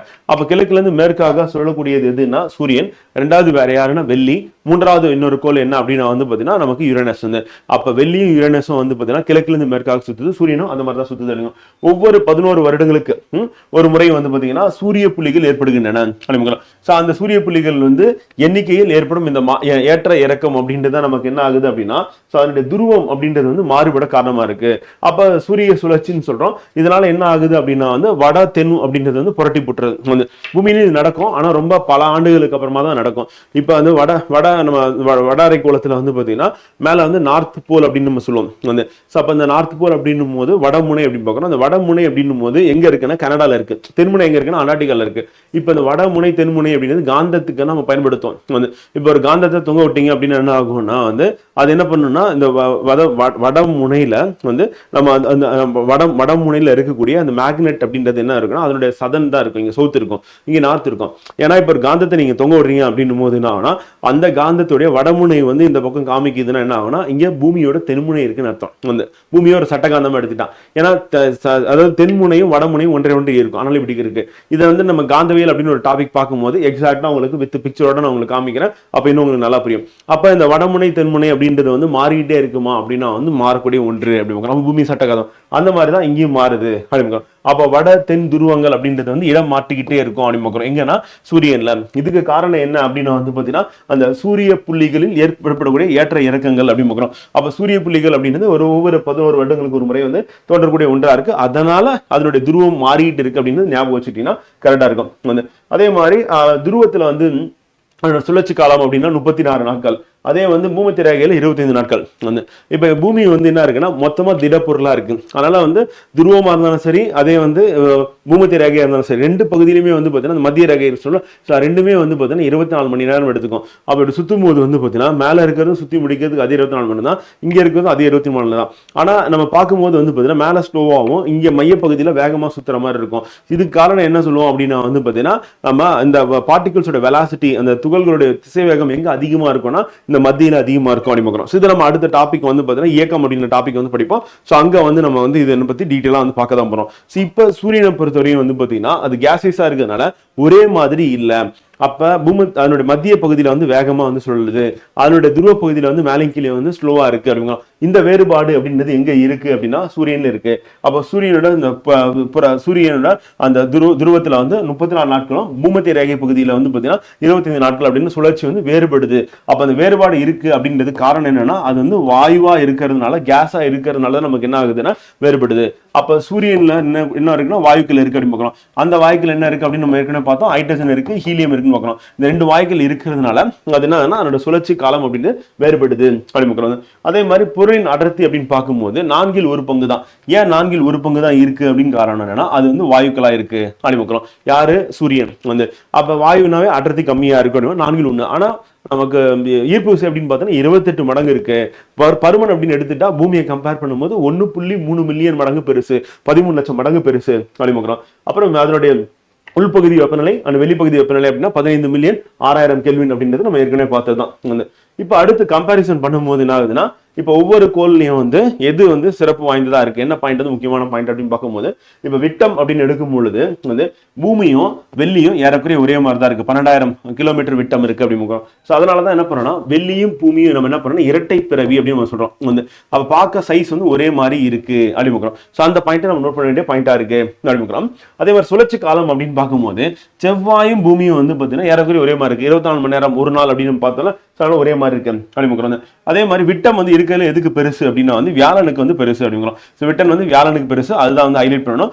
1,20,000 இருக்கு, அது கிடையாது. நம்ம விட்டம் வந்து எதுக்கு பெருசு அப்படின்னும் போது வியாழன் கோளுக்கு விட்டம் வந்து பெருசா இருக்கு அப்படின்னு சொல்லிட்டு அந்த பாயிண்ட் வந்து நீங்க நோட் பண்ணிட்டா கரெக்டா இருக்கும். சோ அதுக்கு அடுத்து வந்து பாத்தீங்கன்னா இம்பார்ட்டன்ட் வந்து நமக்கு சுற்றுப்பாதைக்கான காலம் வந்து இப்ப ரொம்ப வேகமா சுத்தி வர்றது யாரா இருக்கும் அப்படின்னா வந்து சிறிய சுற்றுப்பாதை யாருக்கு இருக்குன்னா புதனுக்கு இருக்கு. அப்ப புதன் வந்து 88 நாள்ல சுத்தி வந்துடும். வந்து பூமி வந்து சூரியனை சுத்தி வர்றதுக்கு 365.25 நாட்கள் வந்து ஆகுது. அப்ப அதிக காலம் யாருக்கு எடுத்துக்கும் அப்படின்னா கண்டிப்பா நெப்டியூனுக்கு தான். அப்ப நெப்டியூன் வந்து சுத்தி வர்றதுக்கு ஆகக்கூடிய காலம் அப்படின்னு பார்க்கும்போது நாட்கள்ல பாத்தீங்கன்னா 60,193 நாட்கள் வந்து எடுத்துக்குது அப்படிங்கிறோம். சோ அப்ப போக போக இன்க்ரீஸ் ஆகும். நம்ம நோட் பண்ண வேண்டியது என்ன அப்படின்னா வந்து 88 நாள்ல வந்து புதன் வந்து சுத்தி வந்துடும். நம்ம பூமி சுத்துறதுக்கு வந்து 365.25 நாட்கள் அப்படின்னு அது ரெண்டு நோட் பண்ணிட்டா போதும். அதிகபட்ச வெப்பநிலை எங்க இருக்கு அப்படின்னு பாத்தீங்கன்னா வெளியில தான் இருக்கு. காரணம் என்னன்னா அதனுடைய அட்மாஸ்பியர்ல கார்பன் டை ஆக்சைடு அப்படின்ற வாயு இருக்கிறதுனால அதிகபட்ச வெப்பநிலை வந்து வெளியே வந்து காணப்படுகிறது. அப்போ இது சராசரி வெப்பநிலை எவ்வளவுன்னு பாத்தீங்கன்னா 482 டிகிரி செல்சியஸ். அப்ப வெளியில போயிட்டு மனிதர்கள் உயிர் வாழ முடியுமா? முடியாது. அதே வந்து பூமி அப்படின்னு எடுக்கும்போது சராசரி வெப்பநிலை வந்து 15 டிகிரி செல்சியஸ் அப்படின்னு. சோ அப்ப புவியில வந்து 15 டிகிரி செல்சியஸ் வந்து இருக்கு, அது சராசரி வெப்பநிலை. அதே வெளியில வந்து அதிகபட்ச வெப்பநிலை இருக்கு. குறைந்தபட்ச வெப்பநிலை எங்க இருக்கு அப்படின்னு பாத்தீங்கன்னா நமக்கு யுரேனஸ்ல தான் இருக்கு, நெப்டியூன்ல கிடையாது. எவ்வளவு பாத்தீங்கன்னா -193. ரெண்டுமே குளிர்ந்த கோள் தான் வந்து. ஆனா மிக குளிர்ந்த கோள் அப்படின்னு எதுன்னு கேட்டாங்கன்னா யுரேனஸ் அப்படின்னு. காரணம் என்னன்னா அதனுடைய வளிமண்டலம் அப்படின்னு. சோ அதனுடைய வளிமண்டலத்துல இருக்க அந்த மீத்தேன் கேஸ் அப்படின்னு பார்க்கலாம். சோ அது வந்து அது குளிர்வடைய காரணமா இருக்கு. ரொம்ப தூரத்துல இருக்கிறதுனால சூரியனோட கதிர்வீச்சு அப்படின்றது அங்க போகாது அப்படின்னு பார்க்கலாம். அடுத்து அடர்த்தி அப்படின்னு பார்க்கும்போது மிக அடர்த்தியானது எதுன்னா நம்ம சூரிய குடும்பத்துல 8 கோள்கள்ல பூமி தான் அப்படின்னு பார்க்கலாம். சோ அது எவ்வளவு அப்படின்னு பாத்தீங்கன்னா 5.52 அப்படின்னு பார்க்கலாம். அப்ப நீரோட அடர்த்தி கம்பேர் பண்ணும்போது 5.52 மடங்கு அடர்த்தி அதிகம் அப்படின்னு பார்க்கலாம். சோ அந்த அளவுக்கு அடர்த்தியான காரணம் பாறைகள் இருக்கு, பாறைக்கோளா வந்து இருக்குல்ல, சோ அதனால அடர்த்தி அதிகம். அப்ப அடர்த்தி மிக குறைவானது எது அப்படின்னு கேட்டாங்கன்னா சனிதான் அடர்த்தி மிக குறைவானது அப்படின்னு. அப்ப நீரை விட வந்து அடர்த்தி குறைவு எவ்வளவு 0.69 அப்படின்னு பார்க்கலாம். சோ அப்ப அடர்த்தி குறைந்த கோள் எது அப்படின்னு சொல்லி கேட்டாங்கன்னா அதுக்கு எடுத்துக்காட்டு வந்து சனியை வந்து சொல்லணும். வந்து அடர்த்தி மிக்க கோள் எது அப்படின்னு கேட்டாங்கன்னா அதுக்கு எடுத்துக்காட்டு வந்து நம்ம பூமியை வந்து சொல்லணும் 5.52 மடங்கு அப்படின்னு பார்க்கலாம். சாய்வு அச்சு அப்படின்னு பார்க்கும்போது பூமி வந்து 23 டிகிரின்னு சொல்லணும். எக்ஸாக்டா சொன்னா 23.44 டிகிரி அப்படின்னு பார்க்கலாம். சோ அப்ப 23.44 டிகிரி நம்ம சாய்ந்த நிலையில யாரை சுத்தி வந்துட்டு இருக்கோம் அப்படின்னா சூரியனை சுத்தி வந்துட்டு இருக்கோம் அப்படின்னு பார்க்கலாம். ஸோ அதே நேரத்தில் நம்ம டோட்டலாகவே அதாவது பூமி வந்து இப்படி இருக்கு, ஸ்ட்ரெயிட்டா இருக்கு, அதே இப்படி ஃபுல்லா இப்படி படுத்துட்டு உருண்டுட்டே போற கோள் ஏதாவது இருக்கு அப்படின்னு இருக்கு. அந்த கோள் யாரு அப்படின்னா யுரேனஸ் அப்படி பார்க்குறோம். பாத்தீங்கன்னா அதோட சாய்வு கோணம் என்ன ஆயிடுச்சுன்னா இப்படி இப்படி இப்போ வந்து நம்ம 23 டிகிரி சாஞ்சிருக்கோம் ஃப்ரெண்டு. இப்போ நான் நேரா நிப்பாட்டுறேன், இதை பூமி வந்து நேரா இருக்குன்னு வச்சுக்கோங்க. இப்போ இது வந்து நேரா இருக்காது. இப்போ 90 டிகிரி அப்படின்னும் போது என்னன்னா அப்படியே இப்படி படுத்துட்டு அப்படியே உருண்டுட்டு போற கோள் எது அப்படின்னு பாத்தீங்கன்னா யுரேனஸ் அப்படி பார்க்குறோம். ஸோ அப்போ யுரேனஸ் அப்படின்றது வந்து நமக்கு 97 டிகிரி சாஞ்சு உருண்டு கொண்டே அப்படியே அவனோட சுற்றுப்பாதையில என்ன பண்ணோம்னா அப்படியே உருண்டுகிட்டே சுற்றுப்பாதைன்னு வச்சுக்கோங்க, அப்படியே சுற்றுப்பாதையில உருண்டுகிட்டே போயிட்டு வர கோள் எது அப்படின்னா அது வந்து யுரேனஸ். பூமி தனது அச்சுல 23 டிகிரி சாய்ந்த நிலையில என்ன பண்ணுதுன்னா சுத்தி வந்துட்டு இருக்கு அப்படிங்க. யாருன்னா சூரியனை சுத்தி வந்துட்டு இருக்கு அப்படிங்க. இப்ப இதுதான் நமக்கு எக்ஸாம்ல கேள்வி கேட்பாங்க இந்த டேபிள்ல. அப்ப இந்த டேபிள் இம்பார்ட்டன்ட் என்ன அப்படின்றத மார்க் பண்ணிட்டேன். இப்ப முதல்ல வந்து பாத்தீங்கன்னா சூரியன் வந்து சராசரி தொலைவு அப்படின்னு சராசரி தூரம் கிலோமீட்டர்ல கொடுத்துருக்காங்க, அது தேவையில்லை நமக்கு. ஏன்னா நம்ம எத்தனை நாள் ஆகும் அப்படின்றது இம்பார்ட்டன். அதே மாதிரி நம்ம 150 மில்லியன் அப்படின்றது நம்ம ஏற்கனவே பார்த்துட்டோம், அதனால அந்த ஃபேக்டோட போதும். இப்ப ரெண்டாவது விட்டம் அப்படின்னு பார்க்கும்போது பூமியும் வெள்ளியும் ஏறக்குறைய ஒரே மாதிரி தான் இருக்கு. 12,104 12,756. அதனால வெள்ளியும் பூமியும் வந்து ஒரே மாதிரி விட்டம் வந்து இருக்கு அப்படின்னு. மிகப்பெரிய கோள் எது அப்படின்னா வியாழன் அப்படின்னு பார்க்கணும். ஸோ பெருசு அப்படின்னு ஞாபகம் வச்சுட்டா போதும். சுழற்சி காலம் அப்படின்னு பார்க்கும்போது பூமியும் செவ்வாயும் வந்து பார்த்தீங்கன்னா ஏறக்குறைய வந்து பார்த்தீங்கன்னா 24 மணி நேரத்துல சுத்திடுது. வந்து மிகவும் மெதுவாக சுழலக்கூடியது அப்படின்னு ஏற்கனவே பார்த்தது என்னன்னா வியாழன் பத்தி நம்ம டேபிள்ல பார்த்தாச்சு. அதே மாதிரி வெள்ளி வந்து அதிக காலம் எடுத்துக்கணும்னு பார்த்துட்டோம், அதனால அது தேவையில்லை நமக்கு. அடுத்து சுற்றுப்பாதைக்கான காலம் அப்படின்னும் போது 88 நாட்கள் வந்து புதன், பூமி வந்து 365.25 நாட்கள் அப்படிங்க. அப்ப இதுக்கப்புறம் போக போக அதிகரிக்கும் அப்படின்னு அந்த லாஜிக் ஞாபகம் வச்சுக்கிட்டீங்கன்னா போதும் அப்படிங்க. சராசரி வெப்பநிலை வந்து குறைவாக இருக்கிறது எங்க அப்படின்னா வந்து யுரேனஸ் -193 டிகிரி செல்சியஸ். அதிகமா இருக்கிறது எங்க அப்படின்னா வெள்ளி 482 டிகிரி செல்சியஸ் அப்படிங்கிறோம். அதுல கார்பன் டை ஆக்சைடு வாயு இருக்கிறதுனால அது வந்து அதிக வெப்பநிலை இருக்கு. எது இல்லைன்னா புதன் இல்ல. புதனுக்கு என்ன கிடையாதுன்னா வளிமண்டலமே கிடையாது. அப்ப வளிமண்டலம் இருந்தா அந்த சூரியனுடைய அந்த கதிர்வீச்சு வந்து பகல் நேரத்துல வந்து விழும் பொழுது அதை வந்து பாத்தீங்கன்னா வெளியே போகாம ட்ராப் வச்சுக்கிறது யார் பண்றா அப்படின்னா வெள்ளி பண்ணுது. ஆனா வியாழன் புதன்னால என்ன பண்ண வளிமண்டலம் இல்லாதனால அந்த ஹீட்டை வந்து அதனால தக்க வச்சுக்க முடியல, திருப்பி ஸ்பேஸுக்கு போயிருது அப்படிங்கிறோம். அதனால வெப்பநிலை என்னன்னா அதிகபட்சமா இல்ல அப்படின்னு. அதே மாதிரி நம்ம பூமியோட சராசரி வெப்பநிலை வந்து 15 டிகிரி செல்சியஸா வந்து இருக்கு அறிவுங்களா. அடுத்து அடர்த்தி அப்படின்னு பார்க்கும்போது நீரை விட அடர்த்தி கம்பேர் பண்ணும்போது பூமி வந்து 5.52. அதே வந்து இருக்கிறதுல அடர்த்தி குறைவானது சனி 0.69 அப்படின்னு. அப்ப தண்ணியில போட்டா சனிக்கோளை போட்டீங்கன்னா இதுதான் சனிக்கோள்னு வச்சுக்கோங்க ஃப்ரெண்ட். தண்ணியில தூக்கி போட்டீங்கன்னா அப்படி மதக்கும் இந்த கோள் வந்து. அந்த மாதிரி ஒரு நிலையில தான் இருக்கும். அடர்த்தி மிக குறைவானது அப்படிங்க. அச்சு சாய்ந்து இருக்கிறது அப்படின்னா வந்து பூமி 23.44 டிகிரி. ஆனா உருண்டுகிட்டே போற கோள் எதுன்னு ஏன் சொல்றோம்னா இப்படி இருக்கு, ஸ்ட்ரெயிட்டா இருக்குன்னு இப்படி படுத்துட்டு ரோல் ஆகிட்டே போகுது அப்படின்னு. அப்ப நேரம் இருக்க வேண்டிய அந்த யுரேனஸ் கோள் என்ன ஆயிடுச்சு அப்படின்னா அப்படி படுத்தனா அப்படி உருண்டுகிட்டே அதனுடைய பாதையில வந்து போயிட்டு இருக்கு. உருண்டுகிட்டே போறதுனா அப்படி சுத்தி வர்றது அப்படின்னு. யாரை சுத்தி வருதுன்னா சூரியனை சுத்தி வந்துட்டு இருக்கு அப்படின்னு.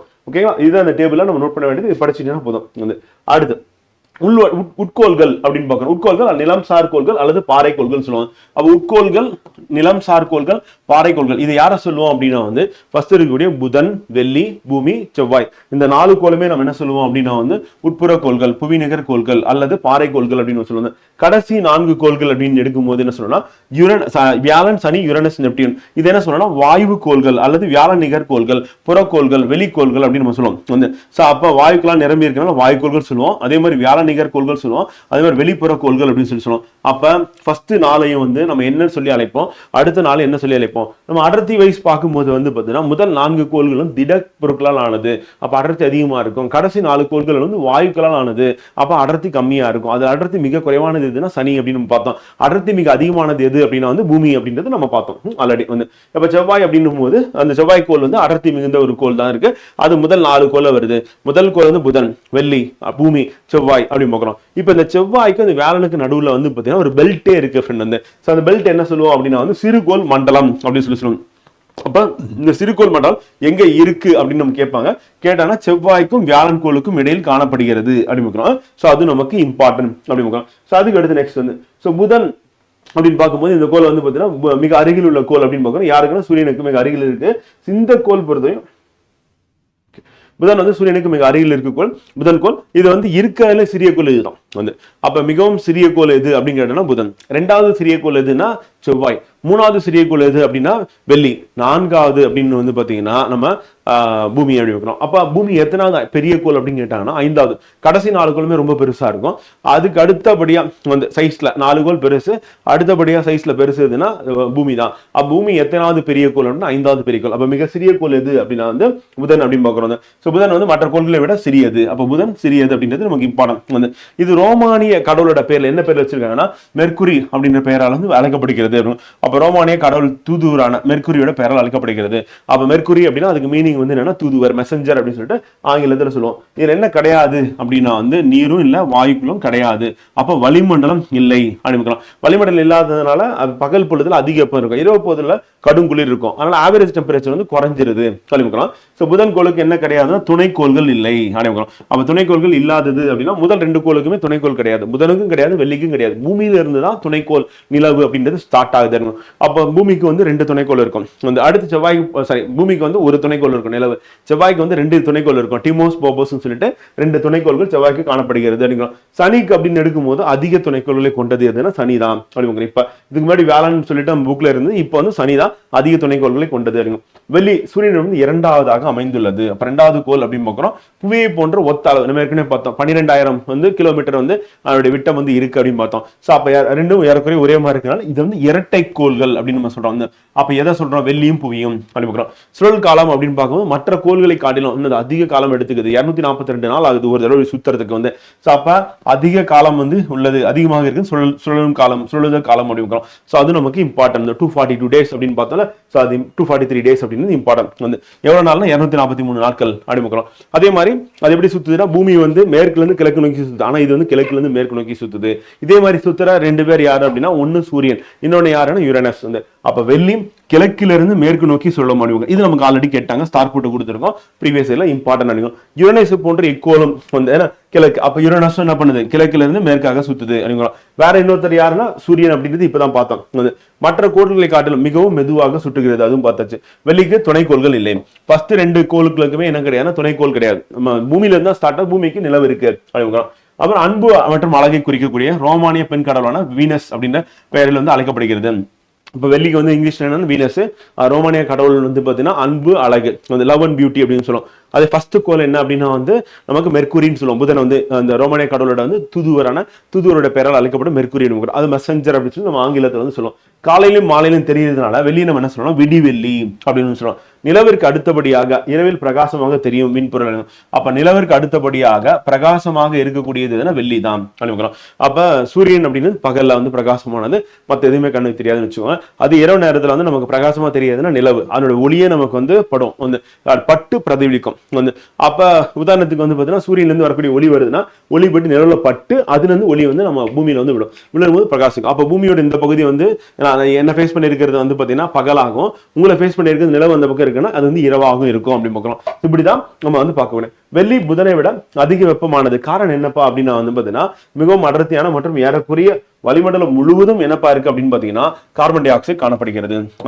அப்ப வெள்ளி வெப்பமா இருக்கிறதுக்கான மெயின் ரீசன் யாரு அப்படின்னா கார்பன் டை ஆக்சைடு அப்படின்னு பார்க்கிறோம், ஞாபகம் வச்சுக்கோங்க. பூமி உருவாக கருதுகோள் வந்து இப்ப எப்படி வந்து நம்ம பிக் பேங் தியரி, பெருவெடிப்பு கொள்கை அப்படின்னு சொல்லிட்டு இந்த பேரிடம் உருவாகிறதுக்கு காரணமா இருந்ததுன்னு பார்த்தோமோ அதே மாதிரி தான் பூமி உருவாகிறதுக்கு வந்து பாத்தீங்கன்னா கருதுகோள் அப்படின்றது இருந்திருக்கு அப்படின்னு பார்க்கலாம். இப்ப நியூட்டனின் ஈர்ப்பு விதி அடிப்படையில் என்ன பண்ணு இமானுவேல் காண்ட் அப்படின்றவர் என்ன பண்றாருன்னா புவி கருதுகோளை உருவாக காரணமா கருதுகோளை சொல்றாரு. அப்ப இவர் அடிப்படை எதை எடுத்துக்கிறான்னு நியூட்டன் ஈர்ப்பு விதி வந்து நியூட்டனோட ஈர்ப்பு விதி என்ன அப்படின்றது நம்ம படிக்க தான் போறோம் அடுத்தடுத்த வகுப்புகள்ல. சோ அப்ப நியூட்டனின் ஈர்ப்பு விதி அப்படின்றது அடிப்படையா வச்சுக்கிட்டு இமானுவேல் காண்ட் இந்த பேரை ஞாபகம் வச்சுக்கணும். இவர் தான் என்ன பண்றாருன்னா புவி உருவாக்க கருதுகோளை சொல்றாரு. எப்படி வந்து அபே ஜார்ஜ் லாமெட்ரி வந்து சொன்னாரு, எட்வின் அபுல் வந்து அதுக்கான எவிடன்சஸ் வந்து கொடுத்தாரு அப்படின்னு பார்த்தோமோ சோ அதே மாதிரிதான் புவி உருவாக்க கருதுகோள் அப்படின்னு யார் சொன்னா அப்படின்னா இமானுவேல் காண்ட் வந்து சொன்னாரு அப்படின்னு.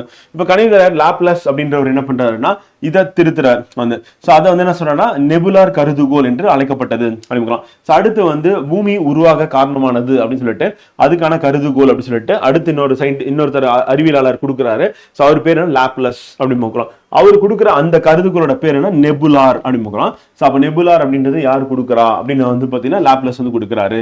அந்த இமானுவேல் காண்ட் வந்து புவி உருவாக்க கருதுகோள் வந்து கொடுக்குறாரு வந்து. அடுத்து எம்போடோகெல்ஸ் அப்படின்றவர் என்ன பண்றாருன்னா பூமியின் தோற்றத்தை விண்மீன் தூசுகள் இருந்து சுருங்குதல் மூலம் உருவாச்சு. அப்ப எம்போடோகெல்ஸ் அப்படின்னா அவர் ஒரு கருதுகோள் கொடுக்குறாரு. அப்ப நம்ம வந்து மொத்தம் 3 கருதுகோள்கள் வந்து பாத்தீங்கன்னா பூமி உருவாகத்தை பத்தி பேசுறாங்க. ஃபர்ஸ்ட் பேசுறது யாருன்னா இமானுவேல் காண்ட் பேசுறாரு புவி உருவாக்கம். ரெண்டாவது லாப்லஸ் வந்து பேசுறாரு நெபுலார் கருதுகோள் சொல்லிட்டு. மூணாவது வந்து பாத்தீங்கன்னா நட்சத்திரங்கள் இருக்கு அப்படின்னா அந்த விண்மீன் இருக்குன்னா அதனுடைய தூசுக்கள் வந்து சுருங்குறதுனாலதான் எது உருவாகி இருக்குன்னா பூமி உருவாச்சு அப்படின்னு சொல்லி சொல்றாரு. அப்ப நட்சத்திர தூசு சுருங்கி உருவாச்சுன்னு சொன்னது யாருன்னா எம்போடோகெல்ஸ் அப்படின்னு பார்க்கிறோம். அதே வந்து லாப்லஸ் அப்படின்றவர் வந்து பாத்தீங்கன்னா நெபுலார் கருதுகோளை சொல்றாரு. இமானுவேல் காண்ட் வந்து பாத்தீங்கன்னா புவி புவி உருவாக்க கருதுகோளை முன்வைத்தார் அப்படிங்களா. அப்ப மொத்தம் 3 பேர் 3 விதமான கருதுகோள் வந்து சொல்றாங்க அப்படின்னு பார்க்கலாம். இது இம்பார்ட்டன்ட் எக்ஸாம் பாயிண்ட் ஆஃப் வியூல. இதை வந்து என்ன பண்ணுவாங்கன்னா மற்ற இதோட கம்பேர் பண்ணுவாங்க. இப்ப ஆப்ஜார்ஜ் லாம்பெட்ரி வந்து பாத்தீங்கன்னா பேரிடம் உருவாக்கத்தை பத்தி சொன்னாரு அப்படின்னும் போது இவங்க என்ன சொன்னாங்க அப்படின்றது நமக்கு ஆல்ரெடி கேட்டாங்க. இது இம்பார்ட்டன்ட் அப்படின்னு பார்க்கிறோம். அடுத்து நம்ம பார்க்க போறது வந்து புவி அப்படின்னு பார்க்கிறோம். சோ புவி அப்படின்னு எடுக்கும்போது இது வந்து உயிர்கோளம் அப்படின்னு பார்க்கிறோம். சூரியன் வந்து 3ஆவதாக அமைந்த புவி 5வது பெரிய கோளாக இருக்கு அப்படின்னு பார்க்கிறோம். அப்ப ஃபர்ஸ்ட் 4 யாருன்னா வேற யாரும் கிடையாது, கடைசி 4 வாயுக்கோள்கள் தான் ஃபர்ஸ்ட் பெருசு அப்படின்னு பார்க்கிறோம். அந்த டேபிள்ல பாத்தீங்கன்னாலே உங்களுக்கு தெரியும் மிக சிறியது எது அப்படின்னு கேட்டாங்கன்னா புதன், 2வது மிக சிறியது எது அப்படின்னு கேட்டாங்கன்னா அது வந்து செவ்வாய் அப்படின்னு பார்க்கிறோம். ஓகேவா. புவியின் மேற்பரப்புல 4/3 என்னப்பா இருக்கு அப்படின்னா நீர் இருக்கு. அதனால இது என்ன சொன்னா நீலக்கோள், நீர்கோள் என்று அழைக்கப்படுகிறது அப்படின்னு. ரோமானிய கிரேக்க கடவுளின் பெயரால் அழைக்கப்படாத ஒரே கோள் அப்படின்னு. அப்ப பேர் வைக்கலாம். நம்ம தான் பூமாதேவி நம்ம பேர் வச்சிருக்கோம். நம்மளுடைய சிலப்பதிகாரத்துல நம்ம பூமிக்கு பேர் வந்து பூமாதேவி அப்படின்னு. இது இளங்கோடிகள் வந்து சொல்றாரு. அப்ப ரோமானிய கிரேக்க கடவுளின் பெயரால் அழைக்கப்படாத ஒரே கோள் வந்து, அப்ப கடவுளோட பெயர்ல அழைக்கப்படாத ஒரே கோள் எதுனா அது வந்து பூமி வந்து. அதே ஃபர்ஸ்ட் கோளுக்கு என்ன சொல்லணும்னா மெர்க்குரி, தூதுவர் அப்படின்ற பெயரால் அழைக்கப்படுகிறது. 2வது கோளுக்கு பேர் என்ன வீனஸ் அப்படின்னு. அதனுடைய பொருள் வந்து லவ் அண்ட் பியூட்டி அப்படின்னு. அன்பு மற்றும் அழகு அப்படின்னு. இக்கோள் உயிரினங்களை கொண்ட ஒரே கோளாகும். அப்ப உயிரினங்கள் இருக்கக்கூடியது சூரிய குடும்பத்துலனா இது ஒண்ணு மட்டும்தான் அப்படின்னு. ஒரே கோள் வந்து புவியின் துருவ விட்டம் அப்படின்னு பார்க்கும் போதும் அதே வந்து பூமி திரைய விட்டம் அப்படின்னு பார்க்கும் போது வேறுபடுது. இங்க பார்க்கும் போது நம்ம வந்து கரெக்டா ஒரு ஸ்பேரிக்கலா இருக்கு மேல இருந்து கீழே. ஆனா ஒரிஜினலா பாத்தீங்கன்னா மேலே கீழே கொஞ்சம் தட்டையா இருக்கும் வந்து. அதனுடைய பூமி திரையை பகுதி கொஞ்சம் பல்ஜா இருக்கு, இந்த இடத்துல கொஞ்சம் பல்ஜா இருக்கும் வந்து. சோ அப்போ ஒரு பூசணிக்கா மாதிரி இருக்குன்னு வச்சுக்கலாம். அதான் ஜியாய்டு அப்படின்ற ஷேப் யாருக்கு சொல்லணும், இடத்துக்கு வந்து சொல்றோம். அப்ப மேல இருந்து கீழே வந்து விட்டமும் அதே மாதிரி பூமி திரைகளை விட்டமும் கணக்கிட்டோம்னா கொஞ்சம் வேறுபடுது அப்படின்னு. ஒரு 42 கிலோமீட்டர் வந்து வேறுபடுது அப்படின்னு பார்க்கிறோம். சோ அப்ப 12,714 கிலோமீட்டர் விட்டம் வந்து துருவ பகுதி அப்படின்னு. அது 12,756 வந்து கிலோமீட்டர் வந்து பார்த்தீங்கன்னா நிலநடுக்கோட்டு பகுதி. அப்ப பூமியோட எப்படி இருக்குன்னா அது வந்து இப்படிதான் இருக்கு அப்படிங்கிறோம். சோ அப்ப இந்த விட்டத்துக்கும் இந்த விட்டத்துக்கும் வேறுபாடு வந்து இருக்கு.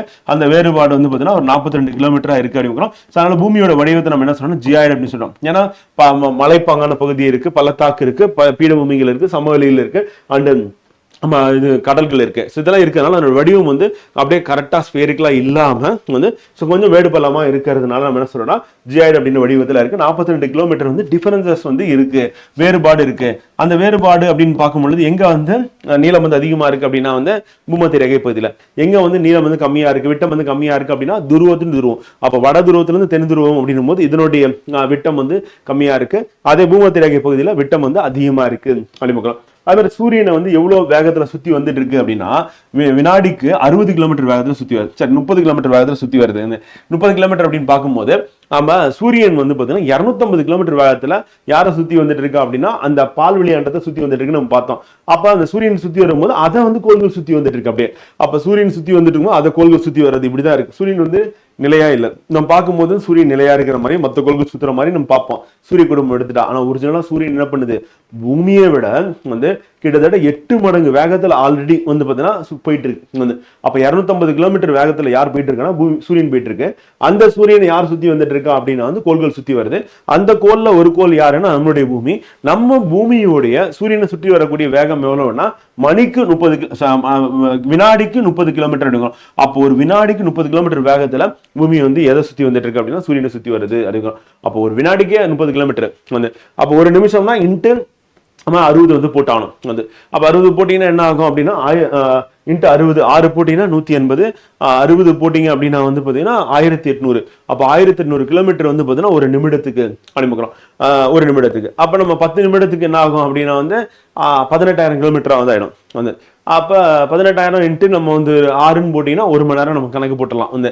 அப்படி போட்டா கூட நமக்கு வந்து ஒரு 60,000, 6 8 48, 1,08,000 கிலோமீட்டர் வேகம். இது 1 மணி நேரத்துக்கு வந்து பாத்தீங்கன்னா பூமி வந்து போகக்கூடிய கடக்கக்கூடிய தொலைவு வந்து. அப்ப 24 மணி நேரம் போட்டீங்கன்னா என்ன ஆனா ஒரு நாள் எவ்வளவு தூரம் கிடக்கும் அப்படிம்பாங்க. சோ அப்ப அந்த அளவுக்கு வேகமா யார் போயிட்டு இருக்கா அப்படின்னா பூமி போயிட்டு இருக்கு. ஆனா நம்ம வந்து இந்த பூமியில இருந்து அவ்வளவு வேகத்துல போனாலும் நம்ம வந்து பூமியில இருந்து ஏன் வெளியே போல அப்படின்னு கேட்டீங்கன்னா அதுக்கு காரணம் பூமி தனது அச்சிலையும் சுழலுது வந்து மேற்குல இருந்து கிழக்கு நோக்கி. அப்ப பூமி தனது அச்சிலையும் சுழந்துகிட்டு சூரியனையும் சுத்தி வந்துட்டு இருக்கு. அப்ப புவி வந்து தனது அச்சில வந்து சுழல்கிறது அப்படின்னும் போது வந்து அந்த வேகமா அது சுத்தக்கூடிய அந்த வேகம் வந்து என்ன பண்ணுதுன்னா நமக்கு ஒரு பக்கம் தனது அச்சில சுழலுது, இன்னொரு பக்கம் வந்து சூரியனை சுத்தி வருது. இது இல்லாம புவியோட அந்த கிராவிட்டி அப்படின்னு நம்மளை பிடிச்சி இழுக்குது. அப்ப அந்த ஈர்ப்பு விசையை நம்மளை பிடிச்சி வச்சிருக்கிறதுனால பூமி வந்து வேகமா வந்து சூரியனை சுத்தி வர்றதுனால நமக்கு எந்த ஒரு பாதிப்பு ஏற்படுறதில்ல. இல்ல பூமி தனது அச்சுல வேகமா சுத்துறதுனால நம்ம வெளியே தள்ளப்படுறதும் இல்லை அப்படிங்கிறோம். அப்போ புவி வந்து தனது அச்சுல சுழறதுனால நம்ம வந்து வெளிநோக்கி தள்ளப்படுவோம். ஆனா அந்த ஈர்ப்பு விசை அப்படின்றது வந்து அது வந்து சூரியனை சுத்தி வர வேகமும் அதிகமா இருந்தாலும் தனது அச்சுல சொல்லக்கூடிய வேகம் அதிகமா இருந்தாலும் அதுல இருந்து நமக்கு எந்த ஒரு பாதிப்பும் ஏற்பட்டதில்ல. காரணம் வந்து நமக்கு புவியீர்ப்பு விசை இருக்கு. அடுத்து சூரியனுக்கு நமக்கு இடையுள்ள தூரம் அப்படின்னும் போது நம்ம 150 மில்லியன் கிலோமீட்டர் அப்படின்னு சொல்லி சொல்றோம். இதை வந்து என்ன சொல்லுவோம், ஒரு வானியல் அலகு அப்படின்னு நம்ம சொல்லுவாங்க. அப்போ ஒரு வானியல் அலகுனா என்ன அப்படின்னா வந்து சூரியனுக்கும் புவிக்கும் இடையுள்ள தூரம். அதை வந்து ஆங்கிலத்தில் சொல்லுவோம் 1 ஆஸ்ட்ரானமிக்கல் யூனிட் 1 AU அப்படின்னு நம்ம சொல்லுவோம். வந்து புவியின் ஒரே ஒரு துணைக்கோள் என்ன அப்படின்னா உங்களுக்கு தெரியும், அது வந்து நிலவு அப்படின்னு. ஸோ அவ்வளோ புவியை பத்தினா இம்பார்ட்டன்ட் ஃபேக்ட்ஸ் இதுதான். இதை நமக்கு எக்ஸாம்ல கொஸ்டினா கேட்போம். அடுத்து செவ்வாய் சூரியனிலிருந்து 4வது காணப்படுவது அப்படின்னா செவ்வாய் கோளானது அப்படின்னு. ஸோ அளவில் வந்து புதனுக்கு அடுத்தபடியாக 2வது சிறிய கோளா வந்து இது வந்து இருக்கு அப்படின்னு. அப்போ சூரியன் வந்து 4வது இருக்கக்கூடிய கோளா இருக்கு, ஆனா அளவுல சிறியதா இருக்கு. எதுக்கு அடுத்து அப்படின்னா புதனுக்கு அடுத்தபடியாக. அப்போ புதனுக்கு அடுத்தபடியாக சிறிய கோள் எதுன்னு கேட்பாங்க. கேட்டாங்கன்னா செவ்வாய். 4வது இருக்கிற கோள் எது சூரியன்ல இருந்து அப்படின்னு கேட்டாங்கன்னா அதுவும் செவ்வாய், மார்ஸ் அப்படின்னு. இது ரோமானிய போர்க்கடவுளின் பெயரால் அழைக்கப்படுகிறது அப்படிங்கிறோம். ஸோ இப்போ மார்ஸ் அப்படின்னும் போது வந்து போர்க்கடவுள் பெயரால் அழைக்கப்படக்கூடியதா இது. ஸோ அப்போ இது ஃபர்ஸ்ட் பார்த்தது வந்து துதுவர் வந்து மெர்க்குரி அப்படின்னு பார்க்குறோம். வீனஸ் அப்படின்னும் போது லவ் பியூட்டி அப்படின்னு பார்க்குறோம். அந்த அதாவது என்னன்னா அன்பு மற்றும் அழகு அப்படின்னு பார்க்குறோம். 3வது பூமிக்கு பேரே வைக்கல, வந்து ரோமானிய கடவுளோட பேர் வைக்கல. 4வதா வந்து செவ்வாய்க்கு என்ன பேர் வச்சிருக்காங்கன்னா போர்க்கடவுளோட பேர் மார்ஸ் அப்படின்றது அழைக்கப்படுகிறது அப்படின்னு. ஸோ அது நமக்கு இம்பார்ட்டன்ட் எக்ஸாம் பாயிண்ட் ஆஃப் வியூல வந்து. ஸோ அதுக்கு அடுத்து மேற்பரப்பில் இரும்பு ஆக்சைடு உள்ளதால் வந்து இது என்னவா இருக்கு அப்படின்னா செந்நிறமாக இருக்கு. அப்ப இரும்பு ஆக்சைடு இருக்கிறதுனால செந்நிறமாக இருக்கு. அப்ப மார்ஸ் வந்து ஏன் அப்படின்னா இப்ப நம்ம ரெட் சாயில் என்ன இருக்கு அப்படின்னா வந்து பாத்தீங்கன்னா நம்ம அயன் ஆக்சைடு வந்து இருக்கு அப்படின்னு நம்ம சொல்லுவோம். இரும்பு ஆக்சைடு இருக்கு, அதனால செம்மண் வந்து பாத்தீங்கன்னா அந்த சிவப்பு நிறத்துல இருக்கு அப்படின்னு நம்ம பார்ப்போம். வந்து அதே வந்து டைட்டானியம் ஆக்சைடு வந்து எங்க இருக்கு அப்படின்னு பாத்தீங்கன்னா கரிசல் மண்ணில் இருக்கு. ஸோ அதனால வந்து பிளாக் கலர்ல இருக்கு. நம்ம சாயில் ஜாகிரபி படிக்கும்போது நம்ம பார்க்க போறோம். இப்போ நமக்கு மார்ஸ் பிளானட் வந்து பாத்தீங்கன்னா அதனுடைய மேற்பரப்புல செந்நிறமா இருக்கு, காரணம் இரும்பு ஆக்சைடு இருக்கு அப்படின்னு. செவ்வாய் வந்து சிவந்த கோள் என்று அழைக்கப்படுகிறது. இக்கோளின் வளிமண்டலம் மிகவும் மெல்லியதாக இருக்கு. அப்ப வளிமண்டலம் இருக்கு வந்து வளிமண்டலம் இருக்கு, மெல்லியதா இருக்கு அப்படி. துருவ பகுதிகள் என்ன இருக்குன்னா பனி கவிகைகள் இருக்கு. அப்போ வாட்டர் இருக்கிறதுக்கான வாய்ப்பு இருக்கு, ஐஸ் கேப்ஸ் வந்து இருக்கு அப்படிங்கிறோம். ஸோ எங்கன்னா துருவ பகுதியில் இதுக்கு 2 துணைக்கோள் இருக்கு. ஒன்னு வந்து போபஸ், இன்னொன்னு டிமோஸ் அப்படிங்க. ஸோ அப்போ டிமோஸ் போபஸ் அப்படின்னு சொல்லிட்டு 2 துணைக்கோள்களை கொண்டது எதுனா செவ்வாய். ஒரே துணைக்கோள் எதுன்னா புவிக்கு. புதன் வெள்ளிக்கு துணைக்கோளே கிடையாது அப்படிங்கிறோம். ஸோ அது நமக்கு எக்ஸாம் பாயிண்ட் ஆஃப் இம்பார்ட்டன்ட். அப்புறம் இந்திய விண்வெளி ஆராய்ச்சி நிறுவனம் இஸ்ரோ வந்து பாத்தீங்கன்னா செவ்வாய்க்கோளுக்கு மங்கள்யான் அப்படின்றத வந்து அனுப்புனாங்க அப்படின்னு. ஸோ அப்போ அவங்க மங்கள்யான் அப்படின்னு ஆராய்ச்சி பண்றதுக்கு அனுப்புனது. ஸோ அது வந்து அனுப்பின வருடம் வந்து பார்த்தீங்கன்னா 2013 சொல்லிட்டு இயரை நோட் பண்ணிக்கோங்க. ஸோ அது இம்பார்ட்டன்ட். அதுக்கு பேர் என்ன சொல்லுவாங்கன்னா மார்ஸ் ஆர்பிட்டர் மிஷன் அப்படின்னு பார்க்கலாம். ஸோ அதான் வந்து மாம் அப்படின்னு சொல்லுவாங்க. மார்ஸ் ஆர்பிட்டர்னா அந்த செவ்வாய்க்கோள் இருக்கு அப்படின்னா அதை வந்து சுற்று வரதுக்கான ஒரு விண்கலத்தை அனுப்புறாங்க. ஸோ அதுதான் வந்து மார்ஸ் ஆர்பிட்டர் மிஷன் அப்படின்னு. இது என்ன அப்படின்னா செவ்வாய்க்கோள் அப்படிங்கிறோம். அந்த செவ்வாய்க்கோளை சுத்தி வளிமண்டலத்தை சுத்தி வந்து அதோட வளிமண்டலத்தில் என்ன இருக்கு, நிலப்பரப்புல என்ன இருக்கு அப்படின்னு சொல்லிட்டு ஆராய்ச்சி பண்றதுக்காக அனுப்புனாங்க. இது வந்து அனுப்பப்பட்டது 2013. செவ்வாயை போய் ரீச் பண்ணது 2014. அடுத்த வருஷமே ரீச் பண்ணிச்சு. ரொம்ப தூரம் பயணிக்கணும்ல, அப்படி பயணிச்சு போய் ரீச் ஆச்சு. அதே மாதிரி நம்ம அனுப்புற செயற்கைக்கோள்லாம் டைரக்டா என்ன பண்ணதுன்னா இப்போ இங்க இருந்து நம்ம ஏவுறோம் ஸ்ரீஹரிகோட்டால இருந்து நம்ம ராக்கெட் அனுப்பணும், அப்படி நேரா போயிட்டு செவ்வாயில லேண்ட் ஆகாது. ஏன்னா அப்படி போனோம்னா நமக்கு அதிகமான எரிபொருள் செலவு அதிகமாகும். இப்ப பூமியும் செவ்வாயும் எப்ப பக்கத்துல வரும், க்ளோஸா எப்போ வரும், சுத்தி வரும்போது சூரியன் அப்படி சொல்லிட்டு பிளான் பண்ணி அந்த வரக்கூடிய அந்த காலகட்டத்தில் அனுப்பும் போது என்ன பண்ணா ஃபர்ஸ்ட் நம்மளோட ராக்கெட் வந்து இங்க இருந்து மேல எழும்பணும் என்ன பண்ணா பூமியை சுத்தி வர ஆரம்பிக்கும். அப்படி சுத்தி வர ஆரம்பிக்கும் போது அதனுடைய அந்த சுற்றுவட்ட பாதையோட உயரத்தை இன்க்ரீஸ் பண்ணிட்டே போவாங்க. அப்படி கொஞ்சம் இன்க்ரீஸ் பண்ணணும், அதுக்கப்புறம் இன்னும் கொஞ்சம் இன்க்ரீஸ் பண்ணும், அதுக்கப்புறம் அப்படியே சுத்தி வந்துட்டு ஒரு கட்டத்தில் என்ன பண்ணுன்னா செவ்வாயோடைய சுற்றுப்பாதைக்குள்ள என்ட்ரான செவ்வாயை சுத்த ஆரம்பிக்கும். அப்புறம் என்ன பண்ணுவோம்னா டிக்ரீஸ் பண்ணுவாங்க, அதோட உயரத்தை குறைச்சிட்டே வரும். குறைச்சிட்டே வந்து ரொம்ப க்ளோஸா போயிட்டு செவ்வாயை வந்து சுத்தி வர்றது அப்படின்னா இதுக்கு பேர் என்ன சொன்னா இது வந்து நம்ம வந்து சுற்று வரக்கூடிய அந்த ஆர்பிட்டர் அப்படின்னு சொல்லி சொல்லுவாங்க. அப்ப அந்த ஆர்பிட்டர் வந்து பாத்தீங்கன்னா சுற்று வரக்கூடிய ஒன்றா வந்து செவ்வாயில நம்ம பயன்படுத்திருக்கோம்.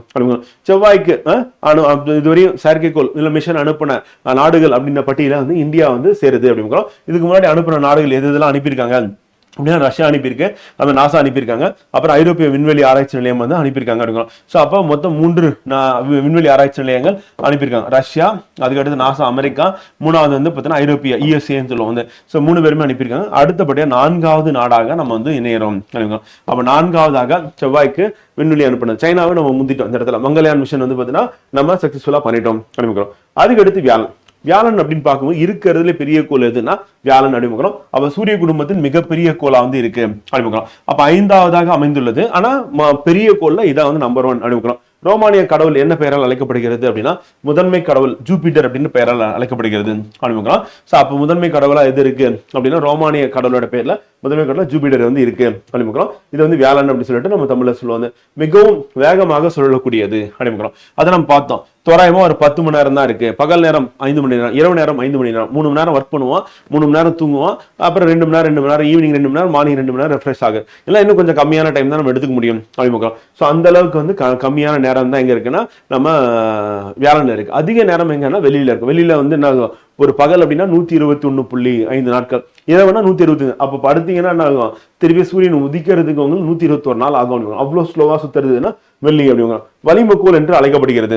அதே மாதிரி கேசியஸ் பிளானட் அப்படின்னா இங்க இருந்தா ஸ்டார்ட் ஆகுது. இதுக்கு முன்னாடி இருக்கிறது எல்லாமே என்னன்னா திடக்கோள்களா இருக்கும். அதனால வந்து ராக்கி பிளானட்ஸ் அப்படின்னு நம்ம சொல்லுவோம். வந்து எதுனா புதன் வெள்ளி பூமி செவ்வாய் இந்த நாலுமே வந்து பார்த்தீங்கன்னா ராக்கி பிளானட்ஸ். கடைசி நாள் என்ன சொல்லணும்னா வளிமக்கோள்களா இருக்கு. சூரியனை போன்றே வளிமண்டலத்திலும் ஹைட்ரஜன் மற்றும் ஹீலியம் வாயுக்கள் உள்ளன. அப்ப சூரியன் மாதிரி வளிமண்டலம் இருக்கக்கூடிய கோள் எதுன்னு கேட்டாங்கன்னா வியாழன். காரணம்னா சூரியன் 75% ஹைட்ரஜன் இருக்கு, 25% என்ன இருக்குன்னு ஹீலியம் இருக்கு. ஸோ அதே மாதிரி இருக்கிறது எது அப்படின்னா வியாழன் அப்படின்னு. வியாழனின் மிகப்பெரிய துணைக்கோள் வந்து இருக்கு, நிலவு இருக்கு. அதுக்கு பேர் என்ன கனிமேட் இருக்கும். இந்த கனிமேட் அப்படின்றது வந்து பாத்தீங்கன்னா வியாழன் மட்டும் கிடையாது, நம்ம சூரிய குடும்பத்துல மிகப்பெரிய துணைக்கோள் எதுன்னா இதுதான் வந்து. அப்ப சூரிய மண்டலத்தில் மிகப்பெரிய நிலவு எது அப்படின்னு கேட்டாங்கன்னா இந்த கனிமேட் அப்படின்னா புவியை விட 11 மடங்கு பெரியது அப்படின்னா ஆச்சரியமா இருக்கா. வந்து இப்ப பூமியே வந்து பாத்தீங்கன்னா நம்ம பெருசா தெரியுது, பூமியை விட 11 மடங்கு பெருசு எதுனா அந்த கனிமேடு. அப்ப வியாழன் வந்து இவ்வளவு பெருசு அப்படின்னு பார்க்கிறோம். அப்ப வியாழன் வந்து பாத்தீங்கன்னா பூமியை விட பெருசா இருக்கு. அந்த வியாழன்ற துணைக்கோள் வந்து பாத்தீங்கன்னா பூமியை விட இன்னும் பெருசா இருக்கு. எவ்வளவு 11 மடங்கு பெருசா இருக்கு அப்படிங்க. அப்ப நம்ம ஆச்சரியமான ஒன்றா வந்து இருக்கு அப்படின்னு. அது மாதிரி 318 மடங்கு எடை கொண்டது. 11 மடங்கு பெருசுனா அதனுடைய வால்யூம் எடை இன்னும் அதிகமா இருக்கும் அப்படின்னு. இதற்கு 3 வளையங்களும் 101 நிலவுகளும் உள்ளன. இப்ப வியாழன் பொறுத்தவரையும் வந்து பாத்தீங்கன்னா அந்த எண்ணிக்கை வந்து மாறிக்கிட்டே இருக்கு, நிலவுகளோட எண்ணிக்கை. ஆனா அதிக நிலவுகளை கொண்டது எது அப்படின்னா சனிதான். வந்து இப்ப நம்பர்ஸ் வந்து இன்க்ரீஸ் பண்ணிட்டே போயிட்டு இருக்காங்க. இன்டர்நேஷனல் ஆஸ்ட்ரோனாமிக்கல் யூனியன் என்ன பண்ணா இப்பதான் கொஞ்சம் கொஞ்சமா பேர் வச்சுட்டே வராங்க. அதனால அந்த கேள்விக்கு போக மாட்டாங்க. ஆனா அழகிய வளையங்களை கொண்டது எதுன்னா சனி. வந்து கடைசியா இருக்கக்கூடிய பிளானட்ஸ் அப்படின்னு பார்க்கும்போது 4 பிளானட்டுக்குமே வளையங்கள் வந்து காணப்படுகிறது அப்படின்றத நம்ம தெரிஞ்சு வச்சுக்கணும். அழகிய வளையங்களை கொண்டது அப்படின்னா சனி அப்படின்னு பார்க்கிறோம். அதிக துணைக்கோள்களை கொண்டது எது அப்படின்னா சனி அப்படின்னு பார்க்கிறோம். சனியோட முக்கியமான ஒரு துணைக்கோள் எதுனா டைட்டன். ஏன் அதே முக்கியமானது அப்படின்னு கேட்டீங்கன்னா இப்ப புதன் வெள்ளி ரெண்டுத்துக்கு புதனுக்கு என்ன கிடையாதுன்னா வளிமண்டலம் கிடையாது. வந்து நம்மளுடைய நிலவுக்கும் வளிமண்டலம் கிடையாது. வந்து ஆனா சனியோட துணைக்கோளா இருக்கக்கூடிய டைட்டனுக்கு என்ன இருக்குன்னா வளிமண்டலம் இருக்கு அப்படிங்கிறோம். அப்ப வளிமண்டலம் கொண்ட ஒரே ஒரு துணைக்கோளா இது இருக்கு அப்படின்னா வந்து சனியோட துணைக்கோளா இருக்கக்கூடிய டைட்டன் அப்படின்னு. அதே மாதிரி வியாழனுடைய துணைக்கோள்களோட பேர் என்னன்னா அயோ, யூரோப்பா, கனிமேடு, கேலிஸ்டோ அப்படின்றது வியாழனுடைய துணைக்கோள்களா இருக்கு. இதுல கனிமேடு அப்படின்றது வந்து நமக்கு முக்கியமான ஒரு துணைக்கோளா வந்து இருக்கு. இது நமக்கு exam point of view question கேட்கறதுக்கு வாய்ப்பு இருக்கு. அடுத்து சனி வளையங்கள் கொண்ட கோள் அப்படி பார்க்கிறோம். அப்ப அழகிய வளையங்கள் கொண்டது சூரியன்ல இருந்து 6வது இடத்துல இருக்கு அப்படி பார்க்கலாம். அது மஞ்சள் நிறத்துல காணப்படக்கூடிய கோள் எது அப்படின்னு சொல்லி கேட்கலாம். மஞ்சள் நிறத்தில் காணப்படக்கூடியதுன்னா சனி அறிவிக்கிறோம். பச்சை நிறத்துல காணப்படும் கோள் எதுனா மீத்தேன். வந்து மீத்தேன் கேஸ் இருக்கிறதுனால யுரேனஸ் அப்படின்னு பார்க்கிறோம். அது சிவப்பு நிறத்தில் காணப்படக்கூடிய கோள் எது அப்படின்னு கேட்டா செவ்வாய். வந்து நீல நிறத்துல காணப்படக்கூடிய கோள் எது அப்படின்னா பூமி அனுப்பிக்கிறோம். சோ அப்ப இந்த கலர் வச்சு நமக்கு क्वेश्चन கேட்கறதுனால வாய்ப்பு இருக்கு. ரோமானிய கடவுளின் பெயரால் அழைக்கப்படாத கோள்லாம் பூமின்னு பார்த்தோம். சோ ஃபர்ஸ்ட் வந்து மெசஞ்சர் அப்படின்னு சொல்லிட்டு மெர்க்குரி அப்படின்ற காடோட நேம் வந்து இருக்கு. அடுத்து வீனஸ் அப்படின்னு பார்த்தோம். அந்த அடுத்து வந்து பாத்தீங்கன்னா செவ்வாய்க்கு வந்து பாத்தீங்கன்னா மார்ஸ் வந்து போர் கடவுளோட பேர் அப்படின்னு. அடுத்து முதன்மையான கடவுள் வந்து ஜூபிட்டர் அப்படின்னு பார்த்தோம். இப்போ வந்து பாத்தீங்கன்னா சாட்டர்ன் அப்படின்ற பேர் வந்து எதுக்காக வச்சிருக்காங்கன்னா சனி நம்ம சொல்றோம்ல. சோ அது வந்து பாத்தீங்கன்னா வேளாண்மை கடவுளோட பேர் வந்து வச்சிருக்காங்க அப்படின்னு பார்க்கிறோம். சோ அப்ப கடவுளோட பேர் என்னன்னா சாட்டர்ன் அப்படின்னு வேளாண்மை கடவுள் கிரேக்கத்துல ரோமானியத்துல அப்படின்னு பார்க்கிறோம். சோ அப்ப ரோமானிய வேளாண்மை கடவுளின் பெயரால் இது அழைக்கப்படுகிறது அப்படின்னு. இதுல வந்து பாறை துகள்கள் வந்து அப்புறம் பனி துகள்கள், பாறைகள், தூசுக்களால் ஆன பல பெரிய வளையங்கள் காணப்படுகின்றன. அப்ப பெரிய வளையங்களை கொண்டது எதுனா நமக்கு சனி அறிவிக்கிறோம். அதே மாதிரி சனியில துணைக்கோளோட எண்ணிக்கை அப்படின்னு பாத்தீங்கன்னா இன்க்ரீஸ் ஆகிட்டே போயிட்டே இருக்கு. வந்து 100க்கு மேல போச்சு. அடுத்து வந்து பாத்தீங்கன்னா 200க்கு மேல போச்சு. இப்ப 274 துணைக்கோள்கள் வந்து காணப்படுகிறது அப்படின்னு சொல்லிட்டு சொல்லியிருக்காங்க. ஆனா அதிகாரப்பூர்வமா 63 வந்து சொல்லியிருக்காங்க. இப்ப அதிக துணைக்கோள்களை கொண்ட வந்து கோள் எதுன்னு கேட்டாங்கன்னா அது வந்து வியாழன், சரி சனி அப்படின்னு போட்டுற வேண்டியதான். புக்ல என்ன இருந்ததுன்னா வியாழன் இருக்கு. ஆனா இப்ப ரீசெண்ட் அப்டேட்ல சனி. அதனால இது வந்து கான்ட்ரவர்சியா இருக்கு. அதனால டிபேட் டிஸ்கஷன்ல இருக்கிறதுனால புக்ல ஒரு டேட்டா, கரண்ட் அஃபேர்ஸ்ல டேட்டா இருக்கிறதுனால பெரும்பாலும் இதை வந்து கேட்கறத தவிர்ச்சிருவாங்க. அப்ப வளையல் இருக்கு அப்படின்னா அதை பேஸ் பண்ணி கேட்பாங்க. வந்து அதான் அடர்த்தி குறைந்தது அதை பேஸ் பண்ணி கேட்பாங்க. அப்புறம் சனியோட துணைக்கோளா இருக்கக்கூடிய டைட்டனை பத்தி கேட்கறதுக்கு வாய்ப்பு இருக்கு. அப்ப வேளாண் கோளை போன்ற அதிக துணைக்கோள்களை கொண்டது அப்படின்னு மிகப்பெரிய அதனுடைய துணைக்கோள் எது அப்படின்னா டைட்டன் வந்து. சோ எப்படி வேளாணுக்கு வந்து கனிமேடு வந்து பெருசு, நம்ம சூரிய குடும்பத்திலே வந்து பாத்தீங்கன்னா மிகப்பெரிய துணைக்கோள் எதுன்னா கனிமேடு சொன்னோமோ அந்த மாதிரி சனிக்கோளை பொறுத்தவரை எது பெருசுன்னா டைட்டன் வந்து பெருசு அப்படின்னு. அந்த சூரிய குடும்பத்தில் காணப்படும் துணைக்கோள்கள் நைட்ரஜன் மற்றும் மீத்தேன் ஆகிய வாயுக்களை கொண்ட வளிமண்டலம் மற்றும் மேகங்கள் சூழ்ந்து காணப்படுகிற ஒரே துணைக்கோள். அப்ப வளிமண்டலங்கள் காணப்படக்கூடிய ஒரே துணைக்கோள் எதுப்பா அப்படின்னா வந்து அது வந்து டைட்டன் தான் அப்படின்னு. அதனால டைட்டன் வந்து சிறப்பு வாய்ந்தது. கனிமேடு ஏன் சிறப்பு வாய்ந்ததுன்னா மிகப்பெரிய துணைக்கோள் அப்படின்னு. பூமியோட 11 மடங்கு வந்து பெருசு அப்படின்னு. அதனால அது வந்து சிறப்பு வாய்ந்ததா இருக்கு அப்படின்னு. சனிக்கோளின் தண்ணீர்ப்பு திறன் அப்படின்னு பார்க்கும்போது நீரை விட குறைவாக இருக்கும். அப்ப சனிக்கோளோட தண்ணீர்ப்பு திறன் நீரை விட குறைவான அதான் 0.69 அப்படின்னு பார்த்தோம். அப்ப சனிக்கோளை எடுத்துட்டு போயிட்டு நம்ம தண்ணியில போட்டோம்னா என்ன பண்ணும், அது வந்து மிதக்கும் அப்படின்னு நம்ம பார்த்தோம்னா டைட்டன் வந்து மேகம் மற்றும் வளிமண்டலத்துடன் கூடிய ஒரே துணைக்கோளா வந்து இருக்கு அப்படிங்களா. சோ அதனால அது வந்து இம்பார்ட்டன்ட். சனிக்கோளின் மிகப்பெரிய துணைக்கோளா இருக்கு, அதுவும் இம்பார்ட்டன்ட் வந்து. இரண்டாவது பெரிய துணைக்கோள் அப்ப முதல்ல என்னன்னா கனிமேடு, யாருன்னா வியாழனுடைய இது அப்படிங்கிறோம். மேகம் மற்றும் அடர்த்தியான வளிமண்டலத்தின் கூடிய ஒரே துணைக்கோளா இருக்கு அப்படிங்கிறோம். சோ அதுவும் யாருன்னா நம்ம டைட்டன் சொல்றோம். அடுத்து 1655 டச் வானிலாளர் கிறிஸ்டியன் ஹூஜன்ஸ் அப்படின்றவரால் டைட்டன் கண்டுபிடிக்கப்பட்டது. அப்ப யார் கண்டுபிடிச்சா அப்படிங்கிறோம். சோ அதே மாதிரி ஹூஜன்ஸ் லேண்டர் ஆய்வு கேசினி அப்படின்னு விண்வெளி ஊடகத்தை என்ன பண்றாங்கன்னா ESA யூரோப்பியன் ஸ்பேஸ் ஏஜென்சி சொல்லுவோம். ஐரோப்பிய விண்வெளி நிலையமோ ஆய்வு மையமோ மூலமாக டைட்டனுக்கு அனுப்பியது அப்படிங்கிறோம். அதனால அவருடைய பேர்ல அதை வந்து வச்சிருக்காங்க அப்படிங்கிறோம். அவரை கண்டுபிடிச்சா அவருடைய பேர் வச்சுட்டாங்க வந்து. அடுத்து வந்து யுரேனஸ். யுரேனஸ் வந்து என்ன சொன்னா ஃபர்ஸ்ட் சொல்லும் போதே உருளும் கோள், ஏன்னா 90 டிகிரி மேல சாஞ்சிருச்சு, அதனால உருண்டுகிட்டே போகுது. அப்படி உருண்டுகிட்டே சூரியனை சுத்தி வரும். அப்ப சூரியனை சுத்தி வரும்போது அப்படியே போயிட்டு இப்படி சுத்திட்டு வரும். அப்ப நம்ம சுத்தி வரக்கூடியது அந்த காலம் அப்படின்னு பார்க்கும்போது வந்து அதனுடைய இந்த துருவங்கள் அப்படின்னு எடுத்துக்கிட்டோம் அப்படின்னா இப்ப இதுதான் வந்து யுரேனஸ் வச்சுக்கோங்க. அப்படி படுத்துருச்சு. இப்ப இது வட துருவம், தென் துருவம்னா இப்ப வட துருவம் எப்பவுமே சூரியனை பார்த்த மாதிரி தான் இருக்கும். அப்படியே உருண்டுகிட்டே போகுது. அப்ப உருண்டும்போது கிழக்குல இருந்து மேற்கு இப்படிதான் சுத்தணும். இப்படி சுத்திட்டே வந்து என்ன சுத்தி வருது. அப்படி சுத்தி வரும்போது அதனுடைய அந்த சுற்றுக்காலம் அப்படின்னு அதிக ஆண்டுகள் வந்து பார்த்தீங்கன்னா சூரியனை நோக்கியோ, அப்புறம் அதிக ஆண்டுகள் வந்து சூரியனை பார்க்காமலும் இருக்கும். ஸோ அந்த மாதிரி வித்தியாசமான ஒரு காலநிலை அப்படின்றது யுரேனஸ்ல இருக்கு சொல்லிக்கிறோம். ஸோ வில்லியம் வெர்சஸ் என்ற வானிலை அறிஞரால் என்ன பண்ணான்னா இதை கண்டுபிடிக்கிறாங்க. யுரேனஸ் கண்டுபிடிக்கப்பட்டது எதனா தொலைநோக்கி பயன்படுத்தி தான். தொலைநோக்கி மூலியமா தான் நம்ம கண்டுபிடிக்க முடியும். அப்போ ஃபர்ஸ்ட் கண்டுபிடிச்சது எதுனா முதல் கோள் வந்து எதுனா யுரேனஸ் தான். இப்போ யுரேனஸ் நெப்டியூனும் வந்து எது வந்து அப்படின்னு எது யுரேனஸ் எது நெப்டியூன் அப்படின்னு கண்டுபிடிக்கிறதுக்கு நம்ம எதை யூஸ் பண்றோம்னா அதோட கலர் தான். அப்ப கலர் அப்படின்னு பார்க்கும்போது கிரீன் கலர்ல இருந்தா அது யுரேனஸ், வந்து கிரீனிஷ் ப்ளூல இருந்ததுன்னா அது வந்து நெப்டியூன் கழிவுக்கலாம். அதுக்கு காரணம் என்னன்னா அதனுடைய வளிமண்டலம் கழிவுக்கலாம். சூரியன் வந்து 7வதாக இருக்கு. அந்த குளிர்மிகு வாயு பெருங்கோள்களாக இது இருக்கு. மீத்தேன் வாயு கோளில் உள்ளதால் இது பச்சை நிறமாக தோன்றுகிறது. அப்ப பச்சை நிறத்துல பாக்குறதுக்கு வந்து இருக்கு. காரணம் என்னன்னா அதுல மீத்தேன் வாயு இருக்கிறதா காரணம் அப்படிங்கிற. கிரேக்க விண்கடவுளான யுரேனஸ் பெயரால் அழைக்கப்படுவது இது. அப்ப விண் கடவுள் பேர்ல அழைக்கப்படுறாங்க.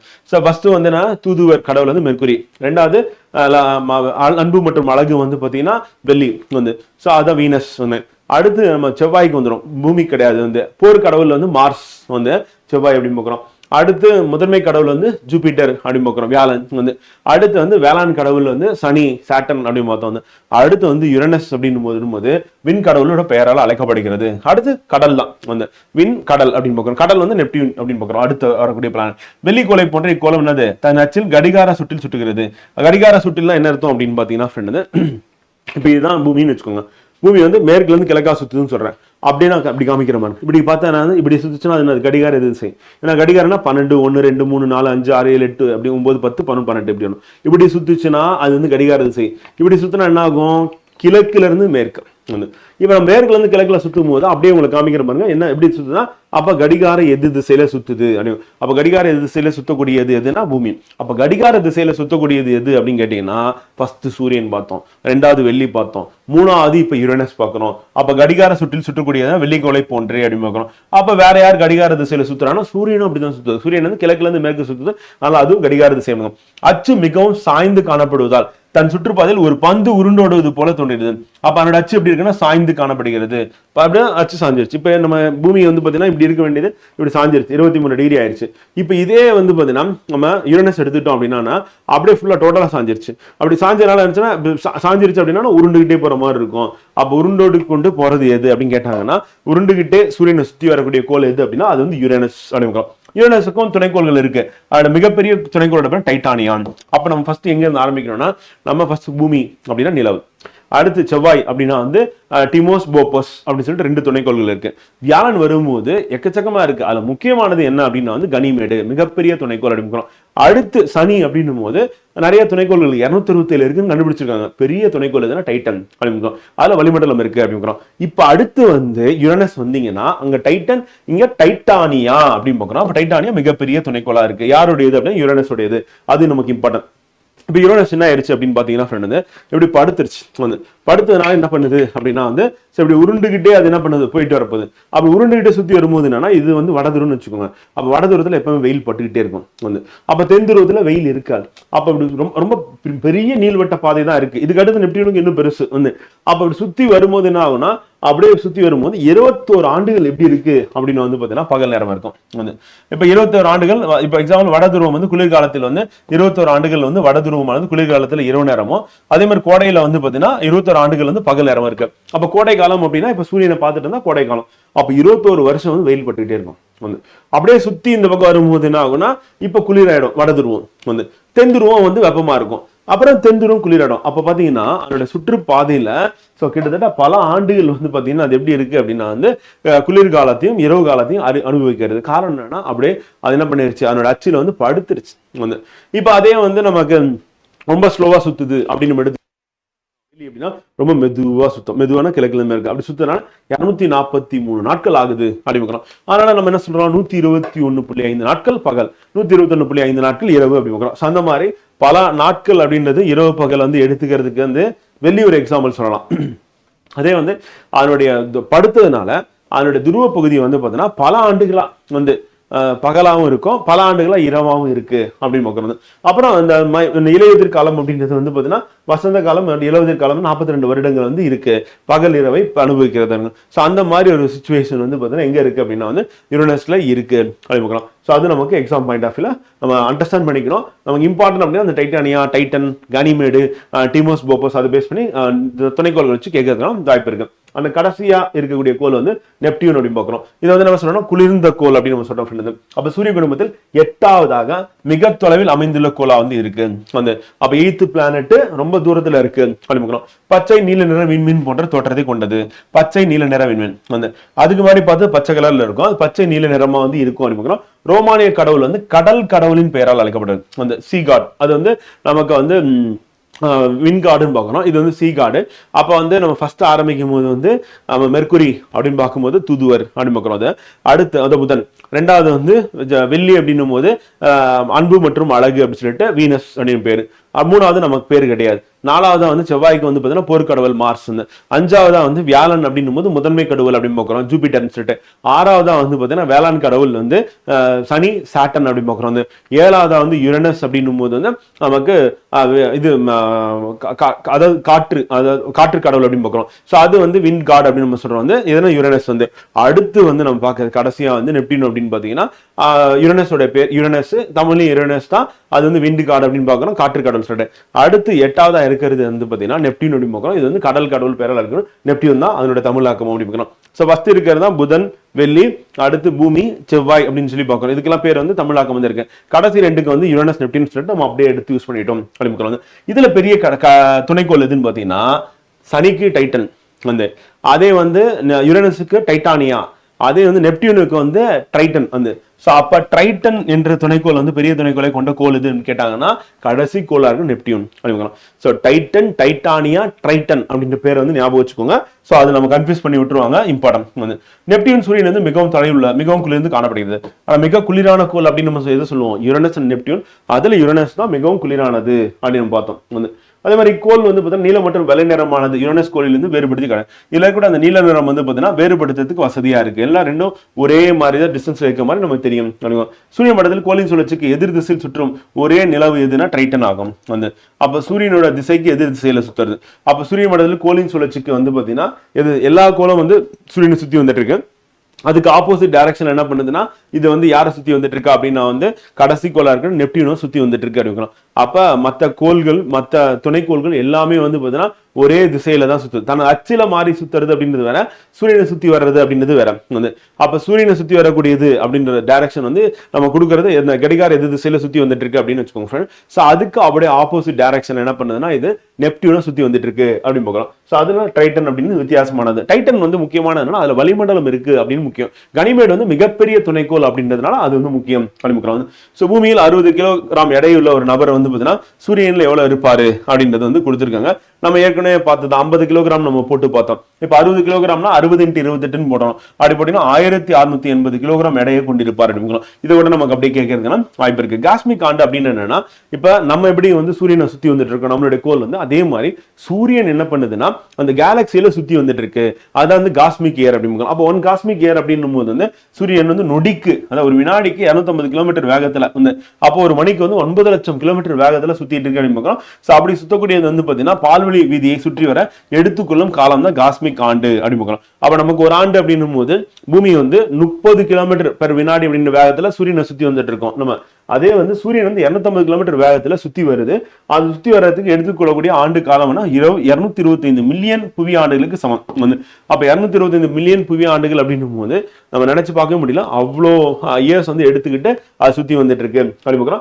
இதுதான் வந்து ஒரு காஸ்மிக் ஆண்டு அப்படின்னு நம்ம சொல்றோம் வந்து. இப்ப தனச்சில் பூமியின் சுழற்சி அப்படின்னு எடுக்கும்போது அனைத்து விண்வெளியும் நமக்கு எப்படி தோணுதுன்னா நம்ம வந்து ஸ்டேஷனரியா இருக்கும் அப்படின்னு நம்ம நினைச்சிட்டு இருக்கோம் வந்து. ஆனா நம்ம என்ன பண்றோம், இயக்கத்துல இருக்கோம். நம்ம அச்சில வந்து மேற்குல இருந்து கிழக்குன்னு சுத்திக்கிட்டு யாரை சுத்தி வந்துட்டு இருக்கோம், சூரியனை சுத்தி வந்துட்டு இருக்கோம் அப்படிங்கிறோம். இப்ப இதுதான் வந்து பூமியோட இயக்கமா வந்து இருக்கு அப்படிங்கிறோம். அப்படி பார்க்கும்போது நம்ம வந்து இப்படி சொல்லும் போது மற்ற நட்சத்திரங்கள் எல்லாமே வந்து பாத்தீங்கன்னா நமக்கு எப்படி தோணுதுன்னா கிழக்குல தோன்றி மேற்குல மறையுது. இப்ப சூரியன் அப்படிதான் தோன்றும், கிழக்குல தோன்றி மேற்குல மறையிற மாதிரி இருக்கும். நிலவும் அப்படிதான் இருக்கும். ஆனா ஒரிஜினலா பார்த்தோம்னா நம்ம தான் என்ன பண்றோம், தனது அச்சில வந்து சுழலுது. அப்படி சுழல்றதுனால கிழக்கில இருந்து மேற்காக தோன்றி மறையும் போல நமக்கு வந்து தோணும். அப்ப நம்ம நகராம இருக்கிற மாதிரி தோணும். இதுல எக்ஸப்ஷன் யாருன்னா துருவம். மற்ற எல்லா நட்சத்திரங்களும் எப்படி இருக்கு அப்படின்னு பாத்தீங்கன்னா ஃப்ரெண்ட் வந்து நமக்கு தோன்றது வந்து பாத்தீங்கன்னா அதனுடைய ஆங்கிள் அப்படின்னு பார்க்கும்போது வந்து நம்ம நேராகவே பார்க்குற மாதிரி இருக்கும். நமக்கு மேலே 90 டிகிரி இல்லைனா வந்து 120 டிகிரி ஆறு வந்து ஒரு 30 டிகிரியில் பார்க்கணும். ஆனால் நம்மளுடைய அந்த அச்சில் வந்து அப்படியே செங்குத்தா இதுக்கு மேலே வந்து இருக்கக்கூடிய ஒரே நட்சத்திரம் எது அப்படின்னா வந்து போல் ஸ்டார். அப்போ போல் ஸ்டார் இங்கே மேலே இருக்கிறதுனால நம்ம பூமியில் வடாரை கோலத்தில் இருக்குன்னு பார்க்கும்போது எப்போவுமே வந்து ஒரே இடத்துல தெரியும். ஏன்னா நமக்கு வந்து இப்படி சுத்தினா எங்கே சுத்தினாலும் சரிதான், போல் ஸ்டார் வந்து எங்கே மேலே இங்கே மேலே தெரியும். அதனால வட துருவத்தில் தெரியக்கூடியது வந்து போல் ஸ்டார் அப்படின்றது நிலையா இருக்கிற மாதிரி இருக்கும். ஸோ அது வந்து துருவ விண்மீன் அப்படின்னு பார்க்கலாம். அப்போ நிலையாக அமைந்துள்ளதுக்கான காரணம் என்ன, நகராம இருக்கிற மாதிரி தெரியறதுக்கான காரணம் என்ன அப்படின்னு பாத்தீங்கன்னா புவியின் சுழல் அச்சுக்கு நேராக இது அமைந்திருக்கு. அப்படின்னா நமக்கு அதுக்கு மேல அப்படியே எக்ஸாக்டா அப்படி அமைஞ்சிருக்கு. அதனால வந்து அது நம்ம பூமி மேற்குல இருந்து கிழக்கு சுத்தினாலும் நம்ம எங்க இருந்தாலும் நமக்கு நட்சத்திரம் எங்க தெரியும், மேலதான் தெரியும். ஸோ அதனால வந்து போல் ஸ்டார் வந்து நிலையா இருக்கிற மாதிரி இருக்கு. மற்றது எல்லாமே கிழக்குல தோன்றி மேற்குல மறைகிற மாதிரி தெரியும். ஸோ அது இம்பார்ட்டன்ட். தெற்கு அரைக்கோளத்தில் இருக்கிறவங்களுக்கு தெரியாது எதுனா போல் ஸ்டார் இருந்தா துருவ நட்சத்திரம் அப்படின்றத அவங்களால பார்க்க முடியுமா, துருவம் அப்படின்னா பார்க்க முடியாது. சூரிய குடும்பத்தின் மையமாக விளங்கும் சூரியன் மட்டுமே ஒளி உமிழும். அப்போ ஒளி உமிழக்கூடியது யாருன்னா சூரியன் மட்டும்தான். பிற கோள்கள் என்ன பண்ணும், ஒளிரும் தன்மையற்றவை அப்படிங்கிறோம். அப்ப தாழ்மட்ட கிரகங்கள் அப்படின்னும் போது நம்ம பூமியை வந்து சுத்தி வருதுல, அதுக்குள்ள இருக்கிறது தாழ்மட்டம். அதுக்குள்ள யார் இருக்கா அப்படின்னா வெள்ளி இருக்கு, புதன் இருக்கு. அப்ப நம்மளுடைய வட்டப்பாதையை விட சிறிய வட்டப்பாதை கொண்டு கோள்கள் எது அப்படின்னா வந்து வெள்ளியும் புதனும் அப்படி பார்க்கலாம். அப்ப தாழ்மட்ட கிரகங்கள் அவற்றின் சுற்றுப்பாதையில் பூமியோட சிறியவை. அப்ப எடுத்துக்காட்டு யாரை சொல்லலாம் தாழ்மட்ட கிரகங்களுக்கு அப்படின்னா வந்து புதன் வெள்ளி அப்படின்னு சொல்லிட்டு இந்த ரெண்டு கோள்களுமே வந்து தாழ்மட்ட கோள்கள் அப்படின்னு பார்க்கிறோம். அதே வந்து நம்ம அடுத்து வந்து பாத்தீங்கன்னா உயர்மட்ட கோள்கள் அப்படின்னு நம்ம சொல்லுவோம் பூமியை விட பெரியவை வந்து. அப்ப அதுக்கு எடுத்துக்காட்டு யாரு அப்படின்னா வந்து பூமியோட பெருசா இருக்கு நம்ம செவ்வாயில ஆரம்பிச்சு செவ்வாய் முதல் வந்து அப்படி நம்ம எழுதிக்கலாம். மற்ற கோள் எழுத முடியாது. செவ்வாய் முதல் நம்ம எது வரைக்கும் நெப்டியூன் வரை அப்படிங்கிறோம். அப்ப செவ்வாயில இருந்து நெப்டியூன் வரை வந்து இருக்கக்கூடிய கோள்கள் வந்து பாத்தீங்கன்னா உயர்மட்ட கோள்களா இருக்கு. தொலைநோக்கி இல்லாமல் நம்ம எதெல்லாம் பார்க்கலாம் அப்படின்னா எதை தவிர தொலைநோக்கி மூலமாக பார்க்கக்கூடியது நெப்டியூன் அண்ட் யுரேனஸ். மற்ற எல்லாமே தொலைநோக்கி இல்லாம நம்ம பார்த்துடலாம். அப்ப 5 கோள்கள் பார்க்கலாம், புதன் வெள்ளி செவ்வாய் வியாழன் சனி அப்படின்னு பார்க்கலாம். 2 கோள்கள் தொலைநோக்கி. அப்ப இன்னும் ஒரு கோள் அது நம்ம பூமி தான், நம்ம ஆல்ரெடி பார்த்து தான் இருக்கோம். ஸோ அதனால தொலைநோக்கி உதவியோட பார்க்கணும்னா யுரேனஸ் நெப்டியூன். தொலைநோக்கி இல்லாம நம்ம வெறும் கண்ணால பார்க்கலாம் அப்படின்னா வந்து புதன் வெள்ளி செவ்வாய் சனி வியாழன் சனி அப்படின்னு பார்க்கிறோம் இந்த கோள்கள். அடுத்து சிறுகோள்கள். சிறுகோள்கள் அப்படின்னு பார்க்கும்போது சூரியனை சுற்றி வரக்கூடிய சிறிய திடப்பொருட்கள், அது வந்து குறுங்கோள்கள் நம்ம சொல்லுவோம். அந்த சிறுகோள்கள் அல்லது குறுங்கோள்கள் எங்க இருக்குன்னா செவ்வாய்க்கும் வியாழனுக்கும் இடையே காணப்படுகிறது. பலதரம் நம்ம கேள்வி கேட்டாங்க, வெரி வெரி இம்பார்ட்டன்ட் அப்படி பார்க்கறது. இது அளவுல சிறியதா இருக்கனால வந்து சிறுகோள்கள் அப்படின்னு நம்ம சொல்றோம். அல்லது குறுங்கோள்கள் சொல்றோம். குள்ளக்கோள்கள் கிடையாது. குள்ளக்கோள்கள் அப்படின்றது வேற, அது வந்து நம்ம ப்ளூட்டோ சொல்லுவோம். இதுல இந்த சிறுகோள்கள் மண்டலத்திலே ஒரு குள்ளக்கோள் இருக்கு, அது யாருன்னா செரஸ். வந்து இது குள்ளக்கோள்கள் மற்றும் ஒரு சிறுகோள் எனவும் வகைப்படுத்தப்பட்டுள்ளது. சர்வதேச வானிலை ஆய்வு மையம் என்ன பண்ணாங்க அப்படின்னா வந்து இந்த சிறுகோள்கள் அப்படின்ற பெல்ட்டிற்கு வந்து மிகப்பெரிய பொருளா எது அமைஞ்சிருக்கு அப்படின்னா இந்த சரஸ் வந்து இருக்கு. அப்படி இருந்தாலும் அது என்னன்னா சிறுகோளாவும் குள்ளக்கோளாவும் இது வந்து வகைப்படுத்திருக்காங்க. குள்ளக்கோள்கள் அப்படின்றது எடுத்துக்காட்டு அப்படின்னு பார்க்கும்போது நெப்டியூன் வந்து பெஸ்ட் எக்ஸாம்பிளா வந்து சொல்லலாம். அது 2006ஆம் ஆண்டுல இருந்து என்ன பண்றாங்கன்னா அந்த குள்ளக்கோள்கள் அப்படின்றத ஒண்ணு வந்து வகைப்படுத்திருக்காங்க, சிறுகோள்கள் அப்படின்னு வகைப்படுத்திருக்காங்க. வால் நட்சத்திரம் அப்படின்றது என்னன்னா நம்ம அத்தி நீள்வட்ட பாதையில சூரியனை சுற்றி வரும் ஒரு தூசு பனி நிறைந்த ஒரு பொருள் அப்படிமுக்கிறோம். அப்ப தூசு இருக்கு, பனி இருக்கு. இந்த பனி வந்து சூரியனுக்கு அருகாமையில் வரும்போது உருகி அது ஆவியா போகும். அப்படி ஆவியா போகும்போது நமக்கு என்ன ஆகுது அப்படின்னா அது தலை மற்றும் வால் போன்ற பகுதி ஏற்படுது. அந்த திடப்பகுதியை வந்து தலையாகும், அதுல இருக்கிறது ஆவியானது வந்து அதனுடைய வால் பகுதியா மாறி நமக்கு அது ஒளிரும். அது என்ன ஒளிரும்னா சூரிய ஒளி அதுல படும்போது அந்த வாயு அப்படின்றது நமக்கு வந்து தெரியும். அப்ப பிரகாசமாவும் இருக்கு அப்படின்னு அப்ப அது ஒரு வால் நட்சத்திரம் சொன்னா ஒரிஜினலா அது நட்சத்திரம் கிடையாது. அப்ப திடப்பொருளான தலைப்பகுதி பனிக்கட்டியால் பிணைக்கப்பட்டுள்ளது, அந்த வால் பகுதி வாயுக்களால் ஆனது. இந்த மாதிரி வால் நட்சத்திரம் அப்படின்றது நம்ம 76 ஆண்டுகளுக்கு ஒரு முறை தோன்றக்கூடிய ஹேலி அப்படின்ற வால் நட்சத்திரம் இல்ல விண்மீன் அப்படின்றது 1986ல தோன்றிருக்கு. அடுத்து எப்ப இதை வரும் அப்படின்னா 2021 வரும்னு சொல்லிட்டு எதிர்பார்த்துட்டு இருக்கோம். அப்ப வால் நட்சத்திரம் அப்படின்னா வந்து ஒரு பிளானட்ல ஒரு கோல்ல இருந்து உடைந்த ஒரு பகுதி தான் என்ன ஆகணும் வால் நட்சத்திரமா இருக்கும். அது என்ன பண்ணா சூரியனுடைய ஈர்ப்பு விசை காரணமாக நீள்வட்ட பாதையில சுத்தி வந்துட்டு இருக்கு. அப்ப பூமிக்கு அருகாமல் வரும்போது நம்ம கண்ணுக்கு தெரியும். அப்படி நமக்கு தெரியுமோ நம்ம பார்க்கும்போது என்னன்னா சூரியனோட அந்த ரேடியேஷன் அதுல படும்போது அதுல இருக்கக்கூடிய பொருட்கள் வந்து ஆவியாகுது. அப்படி ஆவியாகும்போது அதுதான் வால் போன்ற ஒரு தோற்றத்தை ஏற்படுத்துது அப்படின்னு. அதுக்கடுத்து விண்கற்கள் அப்படின்னும் போது இந்த பெல்ட் செவ்வாய்க்கும் வியாழனுக்கு நடுவில் இருக்கக்கூடிய இந்த பெரிய பெரிய கல்லெல்லாம் இருக்குல்ல, ஸோ அந்த கல் வந்து என்ன ஆகுது அப்படின்னா நாம பூமி அதுக்கு அருகாமையில போகுது அப்படின்னா அந்த கல்லை பிடிச்சி நம்ம இழுத்துறோம். அப்படி இருக்கும்போது அந்த கல் புவியோட ஈர்ப்பு நோக்கி வர ஆரம்பிச்சிடும். அப்படி வரும்போது அது என்னவா இருக்கு அப்படின்னா வந்து நம்ம வளிமண்டலத்துக்குள்ள நுழைஞ்ச உடனே அது எரிய ஆரம்பிச்சிடும். ஏன்னா ஃபிரிக்ஷன் உராய்வு இருக்கும். அதனால அது வந்து எரி நட்சத்திரங்கள் அப்படின்னு சொல்றோம். வந்து புவியின் வளிமண்டலத்தில் நெருங்கும் போது அதன் ஈர்ப்பு விசையால் கவரப்படுகின்றன. வளிமண்டலத்துக்கு வருவதற்கு முன் விண்வெளி கற்கள் என அழைக்கப்படும். வந்து மீட்டராய்ட்ஸ்னா அது விண்வெளியில போயிட்டு இருக்கும், பறந்துட்டு இருக்கும். வந்து அது ஒன்ஸ் வந்து நம்ம வளிமண்டலத்துக்குள்ள என்ட்ரு ஆயிருச்சு அப்படின்னா வந்து பாத்தீங்கன்னா அது வந்து எரிய ஆரம்பிக்கும். அப்படி எரியிறத வந்து விண்கற்கள் அப்படின்னு நம்ம சொல்லுவோம். இங்க பாத்தீங்கன்னா தெரியும் இந்த குறுங்கோள்கள் அப்புறம் குள்ளக்கோள்கள் இது வந்து விண்கல் மலை, அப்புறம் வந்து பெரிய வால்வின் அண்ட் எரி வந்து விண்கற்கள் பார்க்கிறோம். கடைசியா வந்து இந்த எரிகள் வந்து பூமி வந்து ரீச் ஆயிடுது. முழுவதும் எரியலைன்னா நம்ம பூமி வந்து அடைஞ்சிடும். அந்த மாதிரி வரும்போது அது எரிஞ்சுக்கிட்டே வந்து நம்ம பூமியை அடைஞ்ச இடங்கள் அப்படின்னு பார்க்கும்போது வட அரிசோனாவில் உள்ள அந்த எரிக்கல் பள்ளத்தாக்கு வந்து எங்க இருக்குன்னா இது வந்து அமெரிக்கால இருக்கு அப்படிங்கிறோம். ஸோ அமெரிக்கால வட அரிசோனால காணப்படுகிற அந்த எரிக்கல் பள்ளத்தாக்கு அப்படின்னு ஒரு எடுத்துக்காட்டு. இந்தியால மகாராஷ்டிரால புல்தானா அப்படின்ற மாவட்டத்துல வந்து லோனார் அப்படின்ற ஏரி அப்படின்னு பார்க்கிறோம். அந்த எரிக்கல் வந்து விழுந்து ஒரு பள்ளம் ஏற்பட்டு அது ஏரியா வந்து மாறி இருக்கு. அப்ப வட அரிசோனால மிகப்பெரிய எரிக்கல் வந்து விழுந்திருக்கு. அதே மாதிரி நமக்கு இந்தியால மகாராஷ்டிரால வந்து அந்த புல்தான் அப்படின்ற மாவட்டத்தில் வந்து பார்த்தீங்கன்னா லோனார் அப்படின்ற ஏரி ஒரு பெஸ்ட் எக்ஸாம்பிள் ஃபார் வந்து நம்ம இந்த எரிகற்கள் மெட்டீரியல்ஸ் வந்து விழுந்து உருவாகி இருக்கு அப்படின்னு. ஸோ அது நமக்கு எக்ஸாம் பாயிண்ட் ஆஃப்ல இம்பார்ட்டன் அப்படின்னு பார்க்கணும். அடுத்து சுற்றி இயக்கு திசைவேகம் அப்படின்னு எடுக்கும்போது வந்து நம்ம சேட்டலைட் அனுப்பும் போது அது எவ்வளவு வேகத்துல சுத்தனா அந்த வட்டப்பாதையில நிலைநிறுத்தப்படலாம். வேகம் குறைஞ்சுன்னா உள்ள வந்துடும். அதாவது நம்ம பூமியில இருந்து எவ்வளவு தூரம் உயரம் போக போக என்ன ஆகும்னா அதனுடைய திசை வேகம் குறைய ஆரம்பிச்சிடும். பூமிக்கு அருகாமையில் இருக்கும் ஈர்ப்பு விசை அதிகமா இருக்கும். அப்ப ரொம்ப வேகமா சுத்தணும்.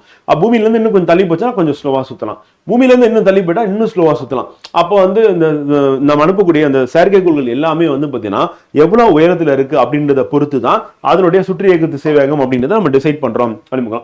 அப்ப சுற்றி இயக்கு திசை வேகம் அப்படின்றது அது எவ்வளவு உயரம் அப்படின்றத பொறுத்து அதுதான் நமக்கு எக்ஸாம்ல கொஸ்டின் கேட்கறாங்க, இம்பார்ட்டன் அப்படிங்கிறோம். அப்ப 1957 செலுத்தப்பட்ட ஸ்புட்னிக் அப்படின்ற செயற்கைக்கோள் தான் முதன் முறையாக செலுத்தப்பட்ட செயற்கைக்கோள் துணைக்கோளாகும். அப்ப இது யார் அனுப்புனா அப்படின்னு வந்து பாத்தீங்கன்னா USSR அனுப்புகிறோம். அப்ப இருந்த சோவியத் யூனியன் வந்து அனுப்புனாங்க அனுப்புகிறோம். சோ அது நமக்கு இம்பார்ட்டன் அனுப்புகிறோம். Soviet union, Russia. இப்ப இந்தியா தனது முதல் செயற்கைக்கோளை வந்து எப்ப அனுப்புனாங்க அப்படின்னா ஏப்ரல் 19, 1975 செலுத்தியது ஆரியப்பட்டா அனுப்புகிறோம். அப்ப இந்தியாவின் முதல் செயற்கைக்கோள் என்ன அப்படின்னா ஆரியப்பட்டா. அது 1975 ஏப்ரல் 19 தனது முதல் செயற்கைக்கோளை செலுத்தியது அனுப்புகிறோம். அதுக்கடுத்து இந்த உயரத்தினால் காற்றில் ஏற்படும் உராய்வு அப்படின்றது புறக்கணித்திருக்காங்க. மேல போக போக நமக்கு என்னன்னா காற்றே இருக்காது, காற்று அடைத்திருக்காங்க. அப்ப அந்த இடத்துல உராய்வு கம்மியா இருக்கும். அப்ப ஈஸியா என்ன பண்ணணும் செயற்கைக்கோளுக்கு சுற்றி வர ஆரம்பிச்சிடும். அப்ப உராய்வு இல்லாதனால ஈஸியா சுத்தம். இதான் செயற்கைக்கோளுக்கு வந்து சுத்தி வர்றது. அப்ப மைய நோக்கிய புவியின் ஈர்ப்பு விசையால என்ன பண்ணா சுத்தி வந்துட்டு இருக்கோம் அனுப்புகிறோம். கோளிலிருந்து நிர்ணயிக்கப்பட்ட உயரத்தில் செயற்கைக்கோள் ஒன்று வட்டப்பாதையில் சுற்றி வருவதற்கு அதற்கு அளிக்கப்படும் கிடைமட்ட திசை வேகம் சுற்றி இயக்கு திசை வேகம் அனுப்புகிறோம். இப்ப ராக்கெட் அனுப்புறோம். பண்ணும், அந்த ராக்கெட் எப்படி மேலே போயிட்டு அந்த செயற்கைக்கோள் என்ன பண்ணும் அப்படின்னா ஒரு புஷ் கொடுத்துரும் ஃப்ரெண்ட், வந்து ஒரு தள்ள உடனே என்ன பண்ணும், அது வேகமாக சுத்த ஆரம்பிச்சிடும், அப்படியே சுத்திட்டே இருக்கும். அப்போ ஆரம்பத்தில் நம்ம கொடுக்குற அந்த திசை வேகம் தான் கொடுக்கறது வந்து பார்த்தீங்கன்னா அது அந்த வட்டப்பாதையில் இயங்குறதுக்கு தேவையான திசை வேகமாக நம்ம ஃபிக்ஸ் பண்ணி கொடுத்துருவோம். ஒரு செயற்கைக்கோளின் சுற்று இயக்க திசை வேகம் எதை பொறுத்துதுன்னா உயரத்தை பொறுத்து. அப்போ பூமிக்கு அருகாமையில் இருந்தா திசை வேகம் அதிகமாக இருக்கும், பூமியில இருந்து தள்ளி போனா திசை வேகம் கம்மியா இருக்கும் வந்து. அப்ப அதன் வேகம் எங்க அதிகமா இருக்கும் அப்படின்னா வந்து பார்த்தீங்கன்னா புவிக்கு அருகில் இருக்கா அப்படின்றது பொறுத்து தான். அப்ப அருகில் உள்ளதோ அந்த அளவிற்கு அதன் வேகம் வந்து அதிகமாக இருக்க வேண்டும் அப்படின்னு தான். அப்ப செயற்கைக்கோள் சுற்று இயக்க திசை வேகம் வந்து உயரத்தை பொறுத்தது. அப்ப புவிக்கு அருகாமையில் இருந்தா அதிக திசை வேகத்துல பயணிக்கும் அப்படிங்க. நுண்ணீர்ப்பு அப்படின்னும் போது என்னன்னா பூமிக்கு அருகாமையில் வந்து நமக்கு ஈர்ப்பு விசை அதிகமா இருக்கும். அதே விண்வெளிக்கு போயிட்டோம், இப்ப எக்ஸாம்பிள் வந்து இன்டர்நேஷனல் ஸ்பேஸ் ஸ்டேஷன் போயிட்டாங்க அப்படின்னா அங்க ஈர்ப்பு விசை ரொம்ப கம்மியா இருக்கும். அப்ப அந்த இடத்துல நம்ம என்ன பண்ணலாம், நுண்ணீர்ப்பு அப்படின்னு சொல்லுவோம். நுண்ணீர்ப்பு அப்படின்னும் போது என்னன்னா மனிதர்கள் எடையற்று இருப்பது போல் தோன்றும் நிலை அப்படிம்பாங்க. சோ அப்ப அவங்களுக்கு வந்து என்ன ஆகும்னா, இப்போ ஹை வெலாசிட்டியில் என்ன பண்ணோம்னா பூமியை சுற்றி வந்துட்டு இருப்பாங்க. இப்போ இதுதான் வந்து பார்த்தீங்கன்னா விண்வெளி நிலையம்னு வச்சுக்கோங்க ஃப்ரெண்ட். இந்த விண்வெளி நிலையம் என்ன பண்ணா எதை சுற்றி வந்துட்டு இருக்குன்னா பூமியை சுற்றி வந்துட்டு இருக்குன்னு வச்சுக்கோங்க. அப்போ இதில் இருக்கிறவங்களுக்கு வந்து இந்த கிராவிடேஷனல் புல் அப்படின்றது இருக்காது. பூமியில் இருக்கிற மாதிரி நம்ம தரையோட ஒட்டி இருக்கும்ல அந்த மாதிரி அவங்க இருக்க மாட்டாங்க. அப்போ என்னன்னா அப்படி சுற்றி வராங்க அப்படின்னும் போது வந்து அப்போ அந்த நுண்ணு ஈர்ப்பு அப்படின்னு இருக்கும். அப்போ அந்த நுண்ணு ஈர்ப்பு நிலை அப்படின்னும் போது விண்வெளி வீரர்களுக்கும் ஒரு சில பொருளும் விண்வெளியில் மிதக்கும் தன்மை ஏற்படும் அப்படிக்கலாம். அந்த நுண்ணு ஈர்ப்பு மிகச்சிறிய ஈர்ப்பு என்று பொருள் அப்படிக்கலாம். ஈர்ப்பு விசை இதனால என்ன ஆகும் அப்படின்னா எரியும் நெருப்பு எப்படி எரியும் அப்படின்னு பார்த்தீங்கன்னா வட்ட வடிவத்தில் எரியும். நார்மலா ஒரு கேண்டில் இருக்கு அப்படின்னும் போது அந்த கேண்டில் எப்படி எரியும்னா இப்படி எரியும். அதே வந்து பார்த்தீங்கன்னா விண்வெளியில இதே கேண்டில நம்ம எரிய வச்சோம் அப்படின்னா வந்து பார்த்தீங்கன்னா வட்ட வடிவில் எரியும் வந்து. ஸோ அப்போ இந்த மாதிரி வித்தியாசமான நிலை அப்படின்றது இந்த நுண்ணீர்ப்பினால ஏற்படும் அப்படிங்கிறோம். ஸோ அதுதான் அந்த விண்வெளி நிலையங்கள் அப்படின்னு பார்க்கும்போது செயற்கை ஈர்ப்பு விசை உருவாக்கப்படுகிறது அப்படிங்கிறோம். அப்போ ஏற்படுத்தி அதன் மூலியமா என்ன பண்ணுவோம்னா விண்வெளி நிலையத்துக்குள்ள இருக்கிறவங்களுக்கு மக்களுக்கு அந்த ஈர்ப்பு விசை விளைவுனால அவங்களோட வேலையை ஈஸியா பண்றதுக்கு வசதியா இருக்கும். அந்த செயற்கை ஈர்ப்பு விசை எப்படி ஏற்படுத்துவாங்கன்னா வேகமா சுழல வைப்பாங்க. இங்க இருக்கக்கூடிய அந்த ரூமை அது வேகமா சுழலும் போது அதனால என்னன்னா மைய விலக்கு விசை ஏற்படும். அதனால என்ன பண்ணாங்கன்னா அவங்க அப்படியே எப்படி நடந்து போவாங்க வந்து. அப்ப அவங்களுக்கு எப்படி ரூம் எப்படி இருக்கும் அப்படின்னு பாத்தீங்கன்னா நம்ம கிராவிட்டி நமக்கு தரைப்பகுதியில் இருக்கிறனால நம்ம செவுத்துல நடக்க முடியாது. ஆனா விண்வெளி நிலைய வீரர்கள் வந்து பாத்தீங்கன்னா அவங்க அப்படி நடந்து தலைகளை போயிட்டு திருப்பி இப்படி வரலாம் வந்து. சோ அப்ப அது வேகமா சுழலும் போது அதன் மூலமா நம்ம ஒரு ஈர்ப்பு விசையை நம்ம ஏற்படுத்தி அந்த ஈர்ப்பு விசையின் மூலமா நம்ம என்ன பண்ணலாம் அப்படின்னா வந்து நடக்கலாம், செவுத்து மேல நடக்கலாம் அப்படின்னு பார்க்கறோம். இப்போ உதாரணத்துக்கு வந்து பூமி அழியிற மாதிரி ஒரு சுச்சுவேஷன் வந்துச்சு அப்படின்னா அப்ப பெரிய ஒரு விண்வெளி நிலையத்தை கட்டமைக்கிறேன் வந்து. அந்த கட்டமைக்கும் போது அந்த விண்வெளி நிலையம் என்ன பண்ணா செயற்கை ஈர்ப்பு விசை ஏற்படுத்துன்னு சொல்லிட்டு வேகமா சுழல ஆரம்பிக்கும். அப்போ இந்த வீட்டுல நீங்க இருக்கீங்க அப்படின்னா உங்க வீட்டுடைய மேல சீலிங் வழியா நீங்க கண்ணாடி வழியா நீங்க பாக்குறீங்க. பாத்தீங்கன்னா இன்னொரு வீடு வந்து பாத்தீங்கன்னா அந்த பக்கம் வானத்துல இருக்கிற மாதிரி இருக்கும், அந்த பக்கம் இருக்கும். சோ அப்ப இங்க கிரிக்கெட் விளையாடுறாங்க இல்ல ஃபுட்பால் மேட்ச்ல வந்து ஒரு சின்ன ஒரு பிளே கிரவுண்ட் இருக்கு, உதைக்கிறாங்க, பால் உதைக்கிறாங்க. இந்த பால் எங்க போகும்னா நேரம் மேல போனோம்னா அங்க கிராவிட்டி அதிகமா இருக்கும், டக்குன்னு அதை பிடிச்சி இழுத்துரும். அப்ப இது எப்படி அப்படி நம்ம இமேஜின் பண்றதுன்னா இப்ப இந்த சர்க்கஸ் கூண்டுன்னு நீங்க கேள்விப்பட்டிருப்பீங்க.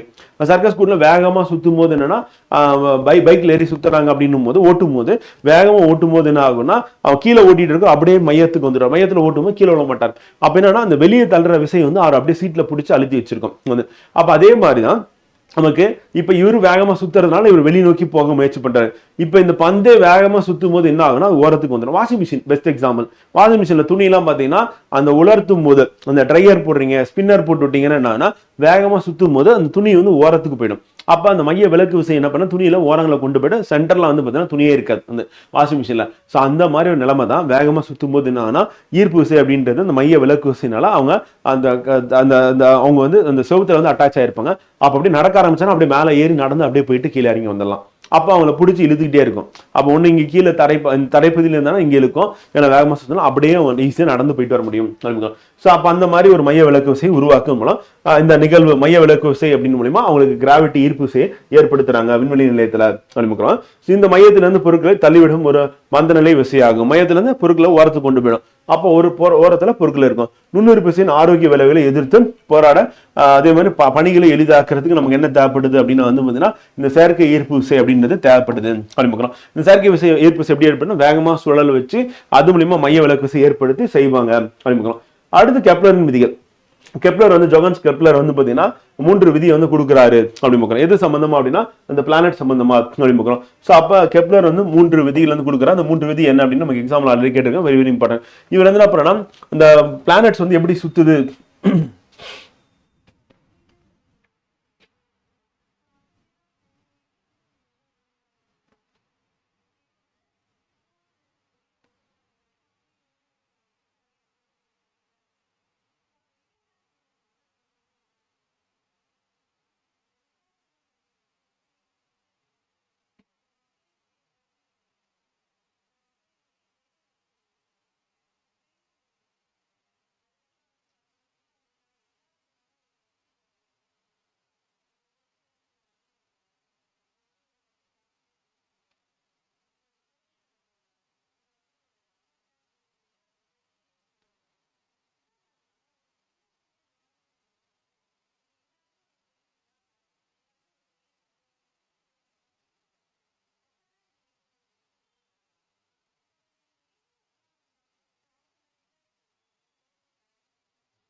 ஓகே, கெப்லரின் விதிகள் அப்படின்னு எடுத்துக்கும் போது வந்து டைகோ பிராகே அவருடைய வழிகாட்டுதல் படி என்ன கெப்லர் என்ன பண்றாருன்னா ஒரு 3 விதிகளை நம்ம கொடுக்குறாரு அப்படின்னு பார்க்குறோம். ஸோ அப்போ நவீன வானிலை கெப்லர் வந்து அடித்தளம் அமைத்தாரா அப்படின்னு கேட்டாங்கன்னா கண்டிப்பா அவர் தான் அமைக்கிறாரு அப்படின்னு பார்க்குறோம். ஸோ அவர் வந்து ஈர்ப்பு பற்றிய நியூட்டனின் விதிகள் வந்து பின்னாடி வருது. அந்த விதிக்கு பேசிக்கா எது இருக்குன்னா கெப்லர் விதி வந்து இருக்கு அப்படின்னு பார்க்குறோம். ஸோ அப்போ அந்த 2 நிறைகளுக்கு இடையான அமையும் வந்து எளிய விசையை பொறுத்தே கெப்லரின் விதிகள் அமையும் என்று நியூட்டன் வந்து நிரூபிக்கிறாரு அப்படின்னு பார்க்குறோம். ஸோ நியூட்டனுடைய இந்த ஈர்ப்பு விதி அப்படின்றது வந்து கெப்லரோட விதி பொறுத்து வருது. இப்போ கெப்லரோட விதி என்ன அப்படின்றத நம்ம வந்து பார்க்க போறோம். ஸோ வெரி வெரி இம்பார்ட்டன்ட் எடுக்கணும், வாங்க பார்ப்போம்.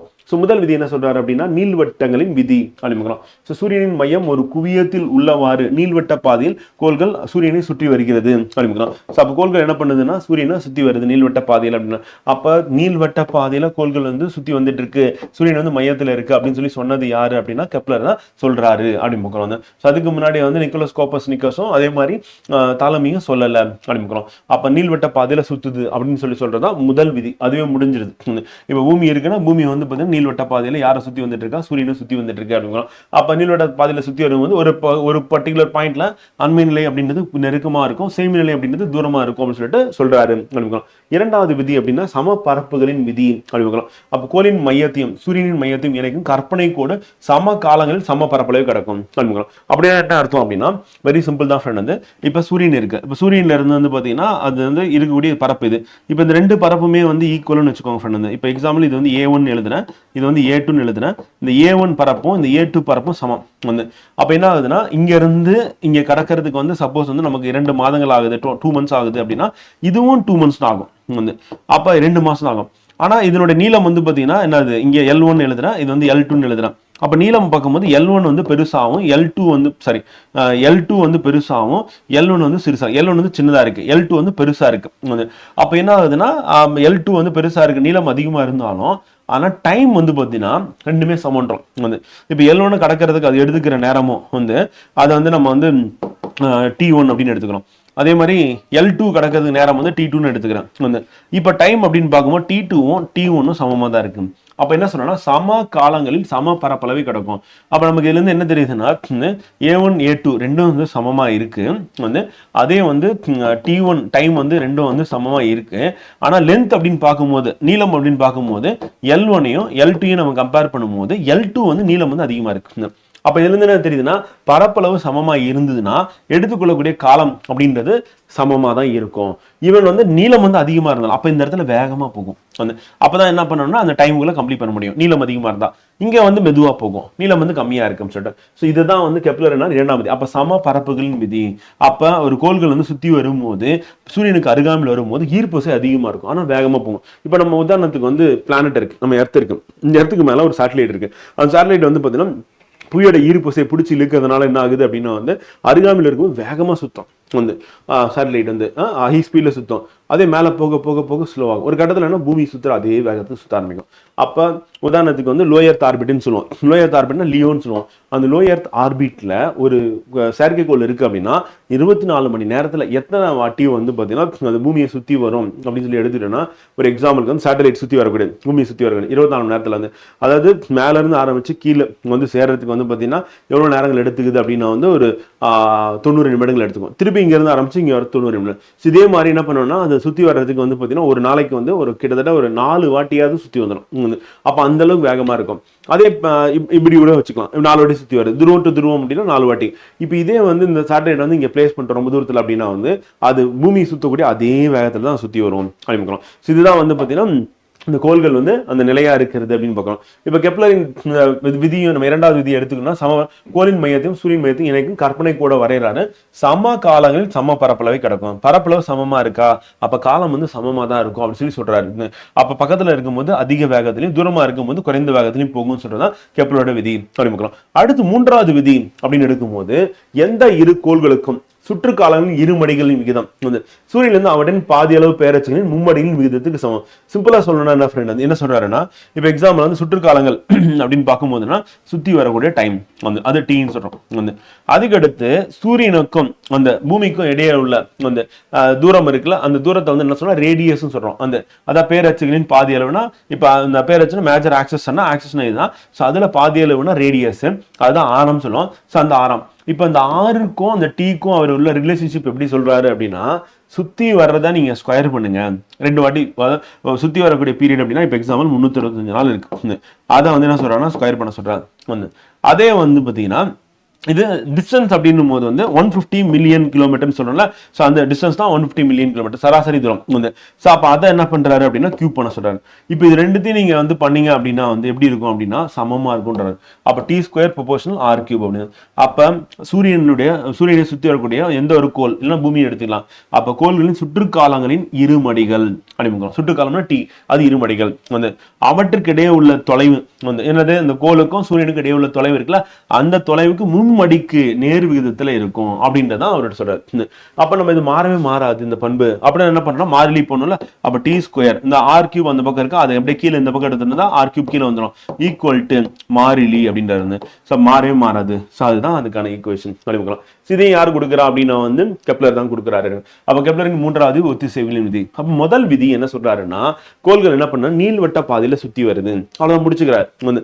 2வது விதி என்ன சொல்றாரு அப்படின்னா வந்து, இப்ப சம காலங்களில் சம பரப்பளவை கிடக்கும் அப்படின்னா, இப்ப 2 மாசம் ஆகுது அப்படின்னா அதனுடைய அண்மை பகுதியிலனா சேமி பகுதியிலையும் 2 மாசம் ஆகும், ஆனா பரப்பளவு சமமா இருக்குன்றாரு. இப்ப தூரம் அதிகரிக்கும் போது என்ன ஆகும்னா நம்ம ஸ்லோவா போகும், தூரம் வந்து கம்மியா இருந்ததுன்னா ஃபாஸ்டா சுத்தம், ஏன்னா ஈர்ப்பு விசை பிடிச்சி இருக்குது.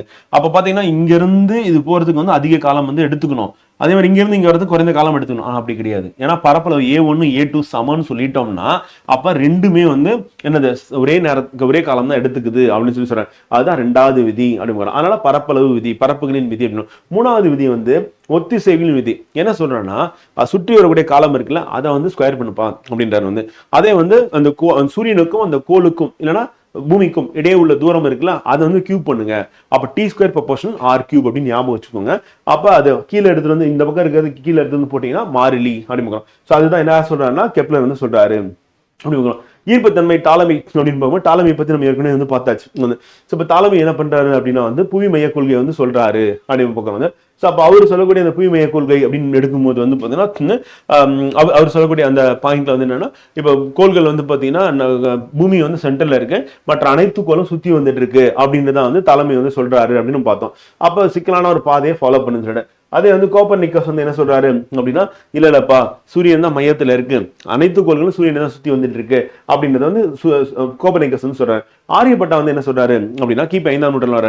ஸோ அவர் என்ன சொல்றாரு அப்படின்னா வந்து பூமி வந்து தனது அச்சில் வந்து சுழல்கிறது. எப்படி சுழலுதுன்னா மேற்குல இருந்து கிழக்குல சுழலுது. அதனால நம்ம கிழக்குல சூரியன் உதிக்குது.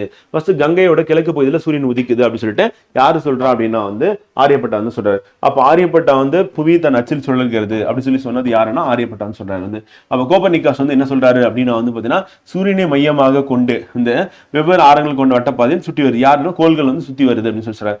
அப்ப இவர் வந்து தாலமை என்ன சொல்றாரு அப்படின்னா வந்து புவி வந்து பாத்தீங்கன்னா மையத்துல இருக்கு அப்படின்னு சொல்லி சொல்றாரு. அப்ப புவி மைய கொள்கையை வந்து சொன்னது யாரு அப்படின்னா தாலமை வந்து சொல்றாரு அப்படின்னா. சோ அவ்வளவுதான். அப்ப கோப்பர்னிக்கஸ் வந்து சூரிய மைய கொள்கை, ஆரியப்பட்டா வந்து புவி தன் அச்சில் சொல்கிறதுன்னு சொல்றாரு.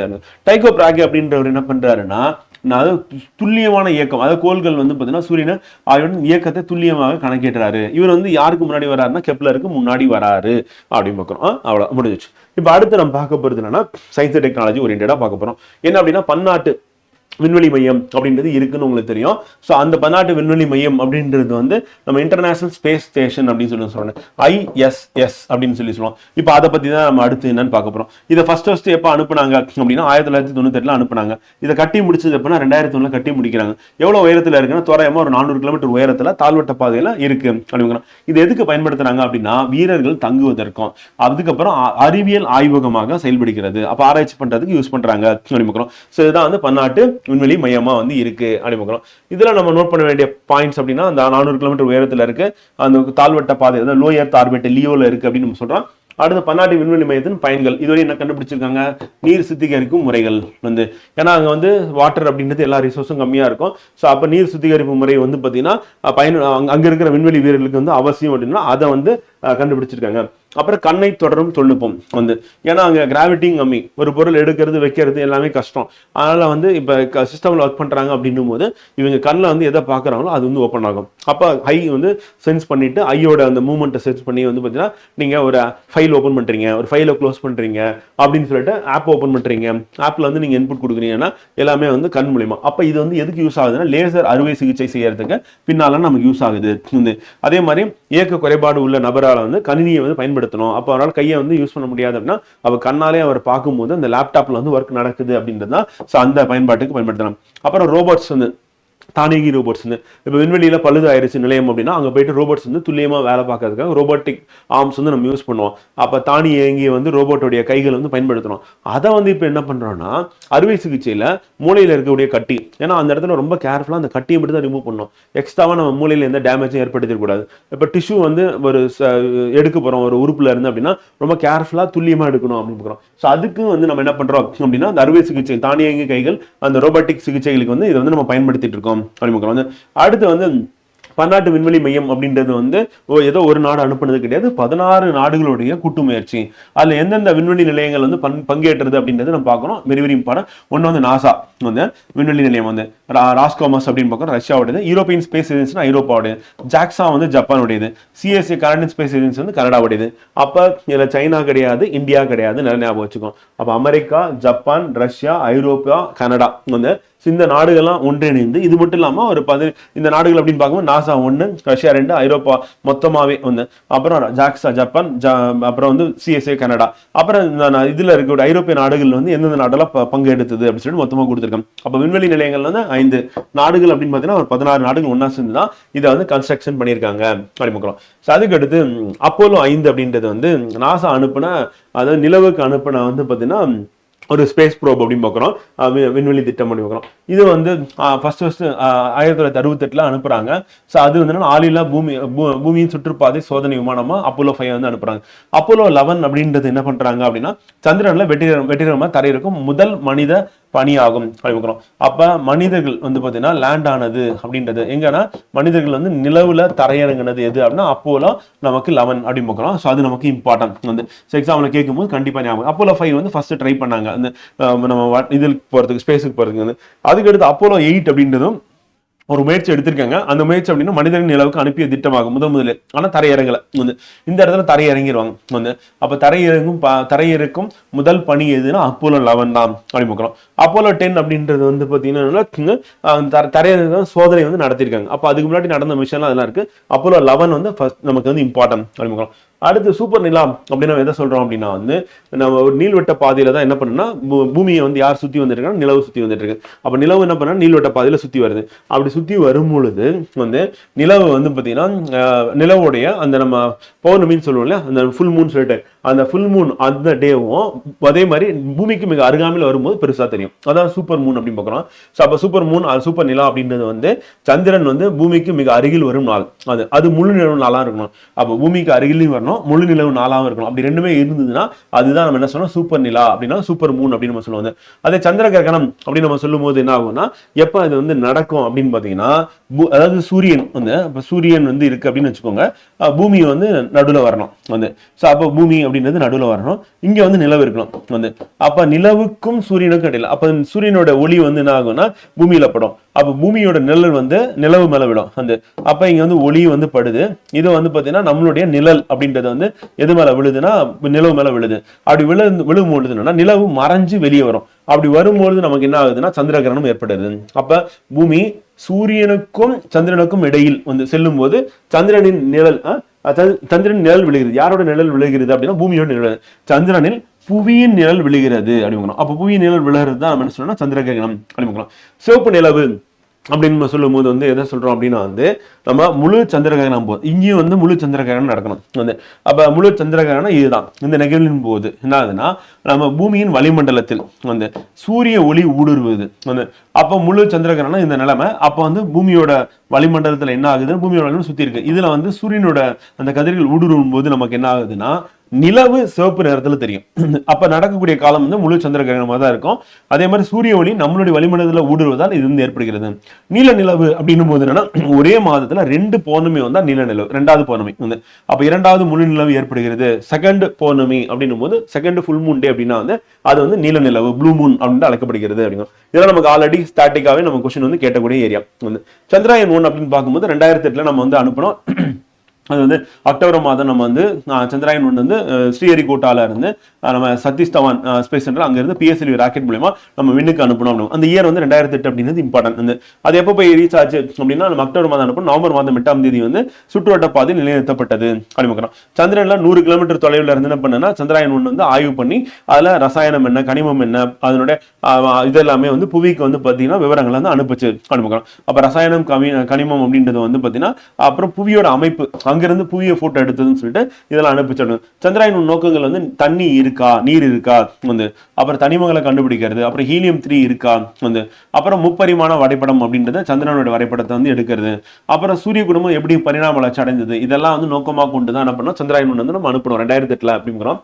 சந்திராயன் சாதனைகள் என்ன அப்படின்னு வந்து பாத்தீங்கன்னா நீர் மூலக்கூறு இருக்கு அப்படின்னு சொல்லி கண்டுபிடிச்சது அப்படிங்கிறோம். சந்திரன் முதல் சாதனை வந்து. 2வது என்ன அப்படின்னா வந்து பாத்தீங்கன்னா சந்திரன் வந்து உருகிய நிலையில முற்காலத்துல இருந்துச்சு. அதாவது நம்ம நெருப்பு வந்தா சூரியன் பூமி எப்படி இருந்ததோ அந்த மாதிரி இருந்துச்சு அப்படிங்கிறோம். அப்புறம் அப்போலோ 15 அப்போலோ 11 இந்த விண்கலங்கள் வந்து தரையிறங்கின இடங்களை வந்து பதிவு செஞ்சிச்சு வந்து. அப்புறம் சந்திரன்ல கனிமூலம் அப்படின்றது வந்து இருந்தது. அப்புறம் நிறைமாலை மண்ணும் பெறப்பட்டன அப்படிங்கிறோம். அப்ப கனிமூலம் இருக்கு அப்படின்னு சொல்லிட்டு அதை கண்டுபிடிச்சாங்க. அப்புறம் எக்ஸ் கதிர் படத்து மூலியமா என்ன பண்ணா அலுமினியம், மெக்னீசியம் அப்படின்றது வந்து இந்த மாதிரி முக்கியமான மெட்டல்ஸ் அப்படின்றது வந்து உலோகங்கள் வந்து இருந்தது. அதே மாதிரி உலோக போலி சிலிக்கானும் அங்க வந்து இருந்தது அப்படிங்கிறோம். அதே மாதிரி சந்திராயன் 1 புகைப்பட கருவி மூலம் என்ன பண்றாங்கன்னா பூமிக்கு கிட்டத்தட்ட 40,000க்கும் மேற்பட்ட வந்து பாத்தீங்கன்னா படங்கள் வந்து அனுப்பியிருக்காங்க. அப்புறம் சந்திரன் மேற்பரப்பு குழிகளை கொண்டது, பெரிய பெரிய விண்கல் விழுந்து பெரிய பெரிய பள்ளங்களை ஏற்படுத்தி சொல்லிட்டு அதையும் கண்டுபிடிச்சிருக்கு அப்படிங்கிறோம். முழு வடிவத்தையும் பூமியோட முழு வடிவத்தையும் வந்து சந்திராயன் 1 வந்து பூமியின் முழு வடிவத்தையும் முதலாக என்ன பண்ணா பதிவு செஞ்சது. ஃபுல்லாவே போட்டோ எடுத்து கொடுத்துச்சு. ஏன்னா இடத்து வந்து ரொட்டேட் அதில் தனது வச்சுல அது போட்டோ எடுத்துட்டாங்க. இப்போ சந்திராயன் 1 வந்து நமக்கு சக்சஸ்ஃபுல் ஆனதுனால சந்திராயன் 2 நம்ம அடுத்த ஒரு திட்டத்தை அனுப்புறோம். இந்த திட்டம் வந்து பாத்தீங்கன்னா எப்பனா 2018 அனுப்பணும்னு நினைச்சோம். ஆனா கொஞ்சம் தள்ளி போய் 2019 அனுப்புறாங்க சந்திராயன் 2 வந்து. இந்த திட்டத்துல வந்து என்ன பண்றாங்கன்னா இந்த சுற்றுக்கலம் ஆர்பிட்டர் வந்து, அப்புறம் தரையிறங்கி லேண்டர் வந்து, உளவி ரோவர் அப்படிங்கிறோம். இது மூணுமே ஒருங்கே கொண்ட ஒரு காம்ப்ளெக்ஸான ஒரு திட்டமா வந்து இது வந்து ஏற்படுத்துறாங்க அப்படிங்கிறோம். இது எங்க லேண்ட் பண்ணாங்க அப்படின்னா இதுவும் யாருமே போகாது நிலவின் தென்பகுதியும் போய் அடையணும் அப்படின்ற ஒரு பிளான்ல இதை களத்துல இறங்குறாங்க அப்படிங்கிறோம் வந்து. அப்ப சுற்றுக்கலம் வந்து என்னன்னா இது நிலவினை சுற்றி வரக்கூடியது. மேலும் கர்நாடக மாநிலத்துல பைலாலு அப்படின்ற இடம் வந்து எதுக்குன்னா இந்த சூழ்நிலை விண்வெளி வளையகம் அப்படின்னு பார்க்குறோம். இந்தியன் டீப் ஸ்பேஸ் நெட்வொர்க் அப்படின்னு சொல்லி சொல்லுவோம். ஸோ அதோட தொடர்பு கொள்றதுக்காக என்ன பண்ணா இந்த சுற்றுக்கலம் அப்படின்னு ஏற்படுத்தினாங்க. அப்ப இதான் நிலவுனா நிலவுக்கு மேல வந்து பாத்தீங்கன்னா ஒரு சுற்றுக்கலம் வந்து சுத்திட்டு இருக்கும் வந்து. இந்த சுற்றுக்கலம் என்ன பண்ணும் அப்படின்னா வந்து அந்த ஐடிஎஸ்எனோட தொடர்பு கொள்ளும் வந்து. எது இந்த சுற்றுக்கலம் வந்து ஐடிஎஸ்எனோட தொடர்பு கொள்ளும். அப்படி இது தொடர்பு கொள்ளும் போது இந்த சுற்றுக்கலம் வந்து ஐடிஎஸ்எனோட தொடர்பு கொள்ளும். இப்ப அந்த சுற்றுக்கலம் என்ன பண்ணுன்னா சந்திரனை தரையிறங்கக்கூடிய வந்து நம்ம சொல்லக்கூடிய அந்த தரையிறங்கி வந்து விக்ரம் அப்படின்னு சொல்லுவது அதோட தொடர்பு கொள்ளும் வந்து. அப்ப தரையிறங்கணும் தகவல் அப்படின்றது பரிமாற்றம் செய்யும் திறன் கொண்டது. இது விக்ரம் அப்படின்னு பார்க்கிறோம் வந்து. ஸோ அது வந்து லேண்டர் அப்படின்றது வந்து பார்த்தீங்கன்னா விக்ரம் அப்படின்னு பேர்ல விக்ரம் சாராபாய் அவருடைய பேர் தான் வைக்கிறாங்க அந்த லேண்டர். அப்ப சந்திரன் இருக்கு. சந்திரனை சுத்தி வரக்கூடியது என்னன்னா நம்ம வந்து இதை வந்து சுற்றுக்கலம் சொல்லுவோம், ஆர்பிட்டர்னு சொல்லுவோம். இதை சுத்தி வந்துட்டு இருக்கோம் வந்து. இப்ப சந்திரனுக்குள்ள ஒரு தரையிறங்கிருச்சு. அது வந்து என்ன சொல்லணும்னா லேண்டர் தரையிறங்கினா பேராசூட் போட்டு குதிக்கிறது வந்து. ஸோ அது வந்து விக்ரம் அப்படின்னு சொல்லி சொல்லுவோம். அதுக்கப்புறம் அந்த தரையிறங்கில இருந்து ஒரு ரோபோட் வெளியே வரும் வந்து. ஸோ அந்த ரோபோ வாகனம் பேர் என்னன்னு அப்படின்னு வந்து பார்த்தீங்கன்னா பிரக்யான் அப்படின்னு பார்க்குறோம் வந்து. ஸோ அப்ப அந்த பிரக்யான் அப்படின்னா சமஸ்கிருதத்துல வந்து அறிவு அப்படின்றது அவனுடைய பொருள் வந்து. 6 சக்கரங்களை கொண்ட ரோபோ. இதுதான் வந்து பிளான் ஆக்சுவலா. அப்ப சந்திராயன் 2 வந்து 2019ஆம் ஆண்டு நம்ம வந்து நிலவு வட்டப்பாதைக்கு போயிட்டு நுழைஞ்சிருது. ஆனா என்ன ஆகுதுன்னா சந்திரன் நோக்கி கீழே போகும்போது ஒரு 2.1 கிலோமீட்டர் தொலைவில் திடீர்னு வந்து நமக்கு வந்து தரைக்கு நெருக்கமா வந்துருச்சு. ஆனா என்ன ஆயிடுச்சுன்னா அந்த சாஃப்ட் லேண்டிங் பண்ணாம நேரா போய் கிராஷ் லேண்டிங் ஆகி வெடிச்சு சிதறிடுச்சு கழிவுக்கலாம். ஸோ அப்போ அந்த கிராஷ் லேண்ட் ஆனதுனால நமக்கு அந்த தரையிறங்கியும் அடுத்து அந்த லேண்டர் அப்படின்றது ஃபெயிலியர் ஆயிருது. அதுல இருந்து வரக்கூடிய ரோவரும் ஃபெயிலியர் ஆயிருது. ஆனா நம்ம சுற்றுக்காலம் மட்டும் சுத்தி வந்துட்டு இருக்கிறது அப்படின்னு பார்க்கணும் வந்து. இதுதான் வந்து சந்திராயன் 2ல நடந்த கதை வந்து. அப்ப நம்ம சுற்றுக்காலம் மட்டும் என்ன பண்ணா வெற்றிகரமாக தொடர்ந்து தனது பதியை மேற்கொண்டது. இப்ப அடுத்து சந்திராயன் 3 அப்படின்னு ஒரு பிளானுக்கு நம்ம வரோம் வந்து. சந்திராயன் 1 நம்ம வெற்றி பெற்றுட்டோம் வந்து. இப்ப சந்திராயன் 2ல பார்ஷியலா வெற்றி பெற்றுட்டோம் வந்து. அடுத்து சந்திராயன் 3 அப்படின்னு சொல்லிட்டு 2023 நம்ம என்ன பண்றோம்னா திருப்பி அகைன் ஸ்ரீஹரிகோட்டால சதீஷ் தவான் விண்நிலையத்துல சந்திராயன் 3 விண்கலத்தை நம்ம விண்வெளிக்கு அனுப்புறோம். அப்ப 2008, 2019, 2023 தான் 1, 2, 3 சொல்லிட்டு அந்த ஆர்டர் அப்படி பார்க்கிறோம். இப்ப நிலவின் தென் துருவத்தில் பாதுகாப்பாக விண்கலத்தை தரையிறக்குவது, உழவு செய்வது அப்படின்னு நோக்கமா இதை வந்து நம்ம செயல்படுத்துறோம். சக்சஸ்ஃபுல்லா ஃபர்ஸ்ட் சுற்றுப்பாதை அடைஞ்சிட்டோம். அடுத்து வந்து பாத்தீங்கன்னா நம்ம பாதுகாப்பா தரையிறக்கப்பட்டது. அதுதான் வந்து நம்ம வந்து அறிவியல் தினமா வந்து கொண்டாடிட்டு இருக்கோம் அப்படிங்கிறோம். ஸோ இப்போ ஆகஸ்ட் 23 அப்படிங்கிறோம் சயின்ஸ் அண்ட் டெக்னாலஜி டேன்னு சொல்லிட்டு இந்தியாவில் நம்ம செலிப்ரேட் பண்றது இந்த டே தான். அது வந்து வெற்றிகரமாக தரையிறக்கப்பட்டது அப்படிங்கிறோம். ஸோ முதல் நாடு ரஷ்யா, 2வது அமெரிக்கா, 3வது சீனா. அப்ப இதை தொடர்ந்து 4வது நாடா நம்ம தரையிறங்கும். அப்ப யூரோப்பியன் ஸ்பேஸ் ஏஜென்சி இந்த இடத்துல வரல. இப்ப மார்ஸுக்கு போகும்போது, மங்கள்யான் போகும்போது நம்ம என்ன பண்ணோம்னா, அப்ப யாரெல்லாம் வரும், Russia, NASA, European space agency 4வது நாடா அங்க போயிருப்போம். இங்க 4வது நாடு தான். அங்க வந்து சைனா கிடையாது, இங்க சைனா இருக்கு, இங்க யூரோப்பியன் ஸ்பேஸ் ஏஜென்சி கிடையாது. நிலவின் தென் துருவ பகுதியில் விண்கலத்தை தரையிறக்கிய முதல் நாடு என்ற பெருமை இந்தியா பெற்றது அப்படிங்கிறோம். சந்திராயன் 3 விண்கலம் தரையிறங்கிய விக்ரம் அண்ட் உளவி பட பேருந்து பிரக்யான் அப்படிங்கிறோம். ரெண்டுமே நமக்கு இம்பார்ட்டன்ட். இதனுடைய நோக்கங்கள் என்ன அப்படின்னா, தென் துருவ பகுதிக்கு போய் பாதுகாப்பா தரையிறங்கிறது, அப்புறம் உளவிய உலாவ செய்தல், அப்புறம் அறிவியல் சோதனை மேற்கொள்றது அப்படின்றது அவருடைய நோக்கமா வந்து இருந்தது அப்படிங்கிறோம்.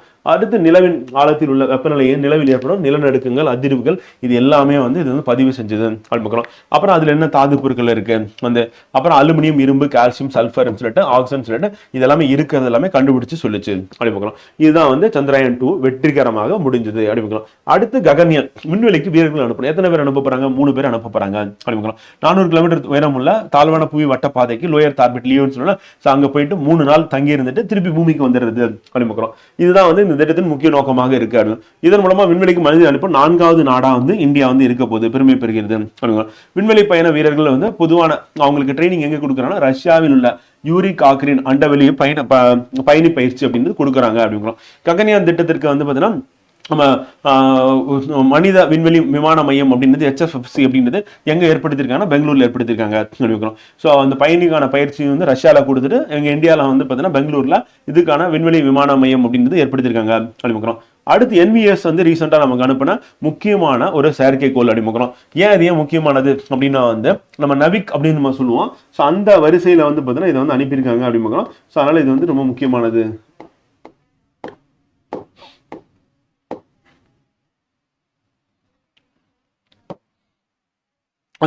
இந்திய பிராந்திய வழிகாட்டல் அமைப்பு தான் நவிக் அப்படின்னு சொல்லுவாங்க. ஸோ அதை வந்து வலுப்படுத்துறதுக்காக அப்போ நம்ம எப்படி நம்ம ஜிபிஎஸ் யூஸ் பண்ணிட்டு இருக்கோமோ, அந்த ஜிபிஎஸ்க்கு மாற்றா நம்ம ஒரு செயற்கைக்கோள் வந்து இதை வந்து செலுத்திட்டு இருக்கோம். அது எல்லாமே என்ன, இந்தியா முழுக்க வந்து பார்த்தீங்கன்னா நமக்கு அந்த ரோட் டிரான்ஸ்போர்ட்டு, அந்த ஷிப் டிரான்ஸ்போர்ட்டுக்கு வந்து இது வந்து பயன்படுத்த போகிறோம் அப்படி பார்க்குறோம். ஸோ அப்போ 100வது ராக்கெட்டாக வந்து பார்த்தீங்கன்னா விண்ணில் செலுத்தினாங்க. ஸோ இஸ்ரோவால் 100வது அனுப்பப்பட்ட ராக்கெட்டு. ஸோ அதில் NVS-2 அப்படின்றது வந்து பார்த்தீங்கன்னா கம்யூனிகேஷன் சேட்டலைட் அப்படின்னு பார்க்குறோம். இது வந்து தொலைத்தொடர்பு செயற்கைக்கோளா வந்து இது வந்து இருக்க போகுது அப்படிங்கிறோம். இந்த தொலைத்தொடர்பு செயற்கைக்கோள் அப்படின்றது 2025 ஜனவரி 29 GSLV F-15 ராக்கெட் மூலமா அனுப்புனாங்க. அது இம்பார்ட்டன்ட். அடுத்து INSAT 3D அப்படின்றது இது வந்து இந்திய தேசிய செயற்கைக்கோள் அமைப்பின் வந்து ஒரு பகுதியா வந்து இந்த INSAT 3D அப்படின்னு இருக்கு. இது எதுக்காக அப்படின்னா, தொலைத்தொடர்பு, ஒளிபரப்பு, வானிலை ஆய்வு மற்றும் தேடல் அப்படின்னு மீட்புக்குழு, புவிசார் நிலையான செயற்கைக்கோளா இருக்கு. இது வந்து நமக்கு கம்யூனிகேஷன் சேட்டலைட் தான். இது கம்யூனிகேஷன் சேட்டலைட் தான். ரெண்டுமே நமக்கு முக்கியமானது அப்படிங்கிற எக்ஸாம் பாயிண்ட் ஆஃப் வியூல.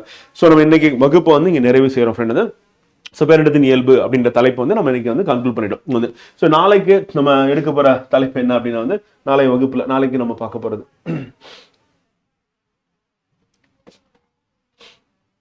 நம்ம அப்படியே புத்தகத்தில் இருக்கிற அந்த ஆர்டர்ல தான் நம்ம போகிறோம் வந்து. முதல் தலைப்பை வந்து நம்ம இதை முடிச்சிட்டோம். பேரிடத்தின் இயல்பு அப்படின்னு தலைப்பு முடிச்சாச்சு. அடுத்து நம்ம எந்திரவியல் மற்றும் விசை இயக்கம் சொல்லிட்டு இந்த தலைப்புகள் வந்து பார்த்தீங்கன்னா நம்ம நாளைய வகுப்புல பார்ப்போம். ஸோ நாளைய வகுப்புல சந்திப்போம். நன்றி, வணக்கம்.